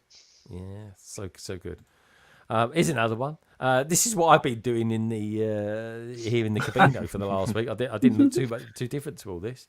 Got the tools there. The newspapers on the ground. No way. I love it, man. That's old school. That's showing your age there, minifig, Nick. Putting the papers down there, I'll tell you. There you go. Got the beat I think box. these prove that the ideas sometimes supersede like the scale of something as well. 100%. Yeah, honestly, and you could see there is where it's not just tiles. He's used jumpers as well to hold all that down. Very nice. Nice use of the broom as well, and I don't know, it's really nice. Like it feels familiar, and you got the this is the clever thing. His roller is blue, and you'll see what he's painted so far on there. I don't know, I really like it, man. It's I don't know, I just like it. And I don't just like it, I love it. I think it's great. Someone else who's pretty good at doing their mocks is old Ollie, who's out there as well. This looks pretty good. Again, this could be in a D&D NC setting. Big lodge. Yeah, I actually quite like the colour choice there. It kind of reminds me of a sun setting on an old cottage or something like that. We've got this young forest lady down here. I'm trying to think what set she came in. I'm pretty sure she's in Blacksmith, I think. Yeah, I think she is. Yeah. And what a great set that is. Nice bit of greebling going on there as well. Oh, has he done that? That was clever. The rounded plate. 1x2s, yeah. Yes, it is. It is 1x2. Who said that? Was that Tom? Nice one, Tom. Yeah, it's completely right. That's nice. Hello, got a Grim Reaper there. Only me. I don't think I was there. I think it just jumped out. Right. Was that there before? And I tell you what, I was watching a video the other day on someone who does a lot of lighting, and Gaz, you do a lot of lighting and stuff, and they were saying that they sometimes take away. They don't like the way that sometimes the wire runs around stuff or runs through stuff. So to keep it tidy, they take away the brick and they replace it if it's hidden anyway with like a 1x1 round plate, or maybe like 3 of them to make up the size of a brick, and it makes it so much easier to run a wire through a wall. I thought that's a pretty good idea. I like that. Yeah. Oh look, it's got a parts collection there in the background. Looks good though. That is lovely. That's a nice bit of bit going on there. Yeah, for the old gargoyle. Yeah, that's it. It's true. And there we go. We've got the insides of it as well. Oh, it pulls out. Or Craig like this because it's all on. All pulls out on hinges. Yeah. He's going to be. Ollie's going to be. I'm pretty sure. There we go. I knew he'd like it. Emily's saying, yeah, it looks really good. Is he going to be displaying at Reading? Is he going to Reading? He is, isn't he? Yeah, He is, yeah. Phenomenal. All right, well, Reading's coming up. It's only in April. Can't wait to go to that myself, actually. I'm quite excited about that. Nice work, Holly. Keep it up, my friend. This is Salixscape, and he's got quite the collection of Speed Champions. And he's got some really, really nice ones there. Now, this Porsche, I absolutely love. And then we got the that one there. I always have trouble remembering the name of that particular one. Gaz, can you remember the name of it? Is it not the Diablo? Is it? No, it's Craig. What's the name of that car? Countach. I always forget. And this one here, I think this was. I'm pretty sure this was a special that you could only get in America, because I think my brother's got one for me when I go and see him in Boston, which I'm looking forward to. But that is quite an amazing collection, and I love the fact you've got a Mini down there, and I've got that set to build. I'll build that one day. Very, very cool collection. And thank you for sending that to me, Alex. He's building some roads and stuff like that. He's doing some mill stuff. In and around all that. That's quite cool. Like that. Again, that could be a figure. Just saying. And D&D. Everything's D&D relatable tonight. Oh yeah. However flimsy the connection can be, we'll make it happen.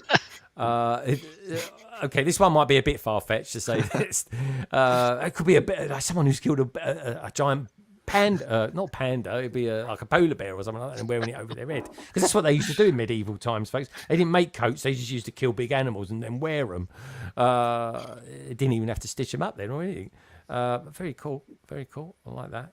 Very, very cool picture indeed. There we go, another one. And there we go. All right, this is something the brick bods have sent in. What's going on here then?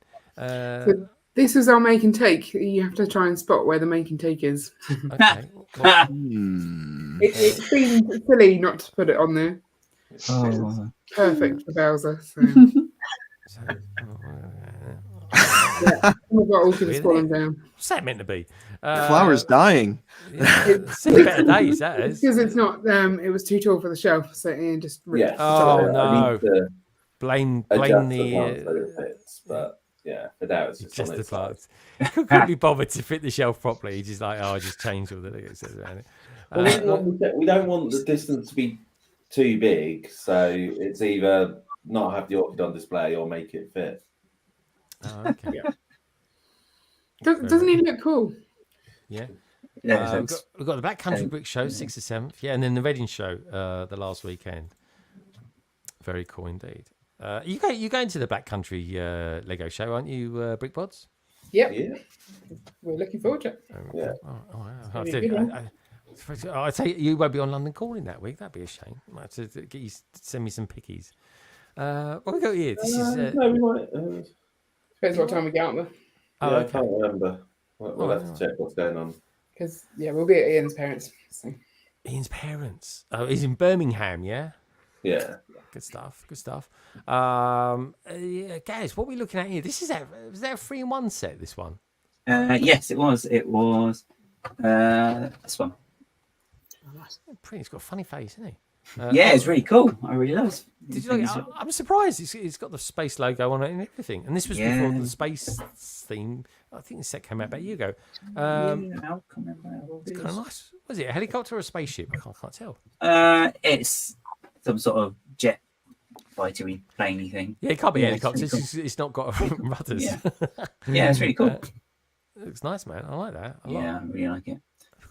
We have got. I was worried then. I thought maybe Ian sent me a Doctor Who picture. This is obscene. All right, what we got going on here then? We've got some geezer coming out with some Sonic the Screwdriver. It's that or it's I don't know. Then we've got this bloke here. He looks a bit scared. Why is he a bit scared? Because he's in some sort of chamber or something like that. And he got Harrison Ford looking a bit like Indiana Jones over here. So, Gaz, tell us what's going on. We're all very distraught because the snakes have got the Lego bag. So, and now I can see the snake now. Look, there he is. So I sort of decided that in my head that what's that? Oh, the snake. Yeah, I was going to say that snake looks like he's strangely positioned to bite something there, but I'm just saying, really cool picture, guys. Yeah. I'm just saying that's all. Shocking. You got the TARDIS. You got there. I like it. So this is using the what's it called? The set that we built with the great big boulder. No, it's the other one. The other one. I can't remember what it's called now. The one with the two sphinxy idol things. That's it. Yeah. I know what you mean. Very cool indeed. Oh, and that. So I always get a bit sad when it comes to the last one. That's how when I know getting to the end because it's all the Who pictures. Really cool pictures everybody sent in this week, folks. Really adore it. I'll get some more from Bricktastic. I will for next week because Gecko sent me an absolute bundle of them. And we'll maybe have a sort of a revisit and take a look at some of those. But yeah, thank you everybody for sending them in. Honestly, like I always say, this is one of my favourite segments, and it genuinely is. But this is the face of happiness, as far as I'm concerned. This is why we do what we do, folks, and I totally love that. So thank you, everybody, each and every one of you, for sending those in for me this week. Really, really appreciate it. Now, I think this is probably a nice way to sort of anchor the stream and go around and ask people what they're up to in the next sort of week or so, or what they're going to be up to in the wibbly wobbly world of Lego. Do check out the survey, folks, and let's see where that's sitting at this precise moment. We've got so far 81 votes, which is awesome. So thank you so much for that. Asking the question, would you like to see Dungeons and Dragons become its own Lego theme? Yes, say 56%. No, say 27%. Undecided, 17%. Get your votes in while you can, folks. And anyone watching this back in the future, do me a little favour. Let me know what you think about that as well. So anyway, let's start with Tom. Tom, thank you so much for being here today. Dude, honestly, you're a bloody hero being here at the early hours of Saturday morning for you. Are you going to be doing anything Lego-wise in the next week or two? Probably not. At the moment, Lego-wise, I'm just kind of, this is my garage, and I'm just kind of slowly making it all a nicer space. Because when I moved in, after my second child was born, I was moved out here. I just kind of dumped it and made it usable, and now I'm just taking the time to make it nice to be in here. So that's my next week. Yeah, mate, it takes time. It takes time. I'm doing something similar down here as well. I've got a few things I need to move around, and it takes time. And you want to do it properly because the nicer it's spaced out and the more you've got it sorted, the easier it is to work. And if it's easier to work in, then you're definitely going to be more creative. But dude, honestly, so good to have you on today. I totally enjoyed it, and it's been nice to get to know Rusty as well, which has been a nice thing too. Very cool. Check it. 14 million views later. I think you've done a pretty decent job there, mate. Honestly, I'd love to get 1 billionth of that with anything I put out. But well done, dude, and it's totally well deserved as well. Where should we go next? Actually, let's go directly up for once. Let's go Lady McBrick. Lady McBrick, you got any content coming out soon, or maybe a live stream on Instagram or anything like that coming up shortly? Next Friday, but for now on Sunday I will be together with Fab Blondie building Harry Potter. Building Harry Potter. Now she loves a bit of Harry Potter. You can have one brick stud on there as well, because he's rather partial. Yes, to a bit of that. yeah, right. Fab Blondie and one brick stud. One brick stud. Right, Good stuff. Look forward to that. That's going to be exciting. All right, good stuff. I'm in tune in for that as well. I've got to have quite a free day on Sunday. I think I deserve it after the week I've had this week, I'll tell you. Which has been really cool. What about you, Mr. Mellish? You're going to be doing some Batman stuff this week? I'm definitely going to be streaming tomorrow over on Twitch. Not sure what I'm going to be doing yet. Part of me wants to go bigger. Part of me wants to go a little bit smaller. But I think I'm going to save Batman for another day. Maybe do it alone, honestly, because while I love streaming, sometimes a set that big, I kind of want to take time for myself to do off stream. Yeah, dude, honestly as well, because it's got a lot of detail in it, they are the sort of ones that you want to take your time over and enjoy the process of building it. Though I could just, for some reason, I don't know why, I can just imagine you sitting at home on your own, wearing the cow. It is. Maybe the cape. I don't know about the mask the itself. Cape, yeah. That'd be cool. It'd be cool. I love it. Matt, it's been great to see you again, as always. I really enjoyed it. So thank you for joining us again. Pleasure's all mine. And look forward to seeing you on Twitch as well. I always love it when you guys, when I get a Twitch notification come up, I'm always like, yes, let's go and have a look and see how they do it over there, shall we? Appreciate it. No worries, dude. Now, someone over there by the name of Gaz, aka Minifig Who. Gaz, what are you going to be doing in the next week or so? I'm not too sure, actually. No, I'll be getting stuff ready slowly for Black Country Brick Show. That's the one. So it's pretty much all the same as what I took to Bricktastic. Just a billion more lights, though, isn't it? A billion more. That's one or two. Yeah, yeah. I've got to just fit 4, maybe get 2 more. But yeah, I've got to get those sorted out. But I've got more. I don't know. I've got one set I've put in one build, and I thought the other day about maybe I could actually not put them in that one and put them in a different one. So I might move some around as well. Oh, but God, yeah, he can't otherwise, stop himself. No, I really can't. It's terrible. But it's fun though. It is fun. That's why we're always tweaking, and people are genuinely loving the PMQ sections of these streams as well. It's kind of it was an idea, and I think it's going to be sticking around for a while, folks. That's for sure. That's cool. Good one. Yeah, do you know what? What's next week? Next week is the end of. It is actually the end, pretty much the end of March next week. Can you believe it? It's virtually the end of March next week. I think next week's PMQ. I've got a couple lined up. I think next week's one though. I think, seeing as we've had Jesse on this week, I think I'm going to do the one from you, Jesse, for next week. The PMQ coming up from you, and then I've got Liz as well. She's done one for us, which is an absolute corker as well. So she'll be the week after, which is very cool. Now, talking of Jess, tell us, what are you doing tonight? And Gaz, do you mind popping out the link for me, please? Yeah, in short time here, a couple hours, I'll take a little break and then get my Dungeon Master gear in order and a couple extra cameras on the map of the new D&D set. And we'll be playing a Red Dragon's Tale straight from the module that Wizards of the Coast and Lego did together, and probably be one of the first, if only, to do this live, because you're doing it before Lego have even done it. So yeah, only land members have the set, and I'm the Dungeon Master for some people, so I'm super privileged and thankful to know the right people and have been doing this anyway. I was going to do it without this, so look me up on Jesse's Brick Galaxy. 8 o'clock Central, 9 o'clock Eastern. We'll go probably 3 or 4 hours of going through this module, using the set as much as possible, and just ecstatic. So excited for this to finally happen. So it's like I've been gearing up, doing all these other Lego D&D campaigns, practicing for this moment. I see everything has come. Your life is just coming to this pinnacle moment. Yeah. You're there. You've done it, Jess. This is it. This is as good as it gets. Pretty close, unless I actually was the designer. Yeah. Well, there you go. But I feel adjacent to all these creative people that get launched, and even this show. Greg, good job on this show, keeping the community informed and having fun. Thank you, mate. That's what it's all about. It literally is. That's why I do it. I literally do it for fun. I really, really do. And thank you, Jesse, for coming on here, man. It was like, it literally was an hour before we went live, folks. It really was.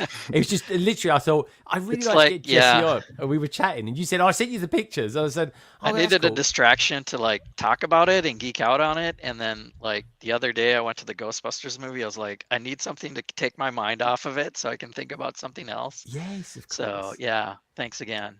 And was that movie? What would you give it? A thumbs up? It's okay? Fun. It's fun. It's good. That's good. That's what we want from Ghostbusters. It's like 90 minutes. I won't say anything else. Just that's cool, man. That's cool. That's all we want. It's Ghostbusters. I mean, you know what you're gonna get, folks. It's scary. It's action. As long as it's better than that one Ghostbusters movie that shall not be named. I don't even think that's in canon anymore. But here we go. As long as we've got a bit of Frozen Empire. I hope to see some Frozen Empire mocks. Yeah, well, that's the thing, isn't it? That's the thing. And I tell you what, folks, 12 months from now, we'll be getting a lot of D&D stuff as well in mocks, which is going to be good. We'll get some amazing dragons. Yeah, when I see you in Chicago, I should have a whole table of modular D&D rooms benched up with some friends. So that's my goal. I'm definitely going to be spending some time with you and hopefully getting 1 or 2 interviews in as well. That would be grand. But I'll be vlogging a good one while we're there, folks. Out of curiosity, actually, our good friend, the beautiful Brickbods, as long as Ian installs all these shelves correctly, he'll be going as well. What are you guys planning on doing when you go to Chicago? Are you going to be vlogging, maybe the odd live stream, or what? What's the thing? We'll probably try and catch as much of the mocks as we can to show people back here. Yes. On the internet. It will probably take me longer than it did for Bricktastic, which was 5 installments. So, yeah. Really? I watched a couple. You've done more. Yeah, I tried to cover everything so that anyone who didn't go could see it all. So, I'll try and do the same at Chicago. But I've heard it's big, so it might not happen. But we just want to enjoy ourselves while we're there. have some fun, meet some people. Good stuff. And on that note, what talking of fun and stuff like that, are you guys going to be streaming on Sunday? Yes, so we will be continuing on with the Monkey Kid Under the Water Palace thing, which has the funky Crabman. Palace of the East Dragon? Yeah, something like that. Yeah. This is a prawn dude. Oh, what? He's a prawn. All right. It looks like it's being run over. Oh, I see it on the back now. Yeah, I can see it. Yeah, it's a really cool set. So we're going to finish that off. Like this thing. It's just here. Oh, here. Where is it? Okay. Good stuff. And is it, Ian, you going to be putting up shelves this weekend, like putting up some different ones and measuring? I don't know about the shelves. So this unit here will go up slightly higher and be attached to a wall as opposed to just sitting on a bunch of boxes. Yeah, we're off to IKEA again. Yay! Yeah. And the Lego store for another make and take. Yes. 3rd weekend in a row of make and takes at the Lego store. Yep. Oh, good stuff. What's the make and take this weekend? No, the one. This week. Oh, it's a little chick. Yeah. Yeah. I was the chick. You go there for anything, you two, wouldn't you? Any old excuse. And we have to go to IKEA anyway, so you may as well. Oh God! You got to go. Have you had the meatballs from IKEA yet? I don't like them because they got onion. Yeah, but I like them. Oh, I love meatballs. I really do. Ian, you're missing out. It's worth taking the hit with the onions just to have them as meatballs. No, they're not nice. I make better meatballs. So Is that a fact? All right. Well, maybe one day you can make me some, and I can decide. Moving on swiftly. I bet whatever they taste like, folks, they'll be saucy. I mean, Brick World Meatballs 2024. Oh yeah, you can go over there. You could make big time money over there. You could selling meatballs for Lego. Woohoo! Hello. There we go, Ian's meatballs. We put a little twist on it from like Southampton, like Southampton's favourite meatballs or something like that. But anyway, maybe not. Watch this space, folks. You heard it here, folks. You heard it here first. We're talking like entrepreneurs. Anyway, talking of entrepreneurs, you lovely lot out there tonight.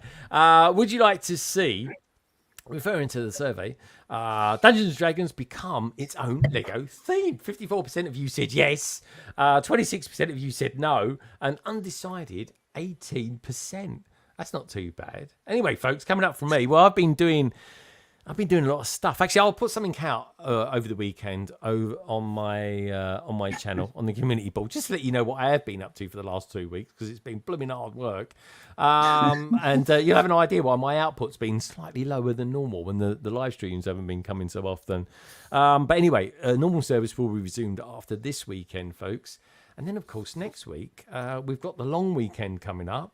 Good Friday, which is always a good Friday when you have it off, and of course you got Monday.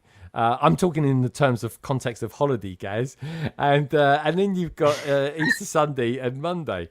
Honestly, you lot have got dirty minds. You really have. It's a bank holiday next Friday. That's what I meant by taking it off and all that sort of thing. I know what Ian's going to be doing. He's going to be putting up shelves. But anyway, I just want to thank the Brickbods for being here tonight. Carrie especially, she's very naughty. Jesse, great to see you here tonight. Good luck tonight with your stream as well. Gaz, lovely to see you. I'm looking forward to getting photographs of evidence that the cats are actually still in one piece. And go back to that, folks. 1 hour, 36 minutes. I've never heard a sound like it. There's one down there. But you can't see him. Oh, honestly, if anyone wants to know what the devil being run over by a massive tractor sounds like, it sounds like that. And Nicole, lovely to see you again. And your mock with your Animal Crossing is coming up and building up very, very nicely. It really is. Kaz, he brings it all on himself. He really does. Look at him. Yeah, see? It's alive. That's one of their cats anyway. They had like 24 cats at one point. He's only got 2 now. I think one of them's eating the others up. Matt, lovely to see you as well, my friend. Again, you're sporting the attire very, very well. You really are. I'm looking forward to seeing a lot more of Matt Man as well. Love that. Tom, lovely to see you too. And of course, Rusty. I keep thinking, I think someone put it in the private chat, I keep thinking someone's sneaking up on you, is going to batter you over the head or something like that. It's scary. It really, really is. But of course, folks, and of course, we had Andrew on earlier on as well. Lovely to see him as well. Hopefully, his kids aren't pulling his hair out or anything too crazy at the moment. But of course, as always, thank you to you, lovely lot, for being out there tonight as well. The likes of One Brick Stud. Lovely to see him out there. He's going to be streaming this weekend with Fab Blondies. I just want to say thank you as well to Gareth for this week's PMQ. Next week's will be coming from Jesse. It'll be like having him on twice in 2 weeks. It really will be.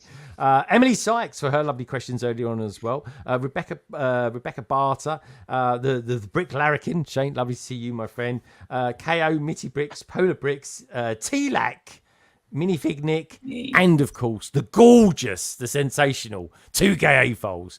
So if you take one thing away from this stream, folks, take one thing away only: that Lego is a wonderful thing, and each and every one of you are too. Now, don't forget to check out Jesse's stream later on tonight. All that lovely Lego and D&D. Take care, Jesse. Have a good weekend, everyone, and I'll see you very, very soon. Good night.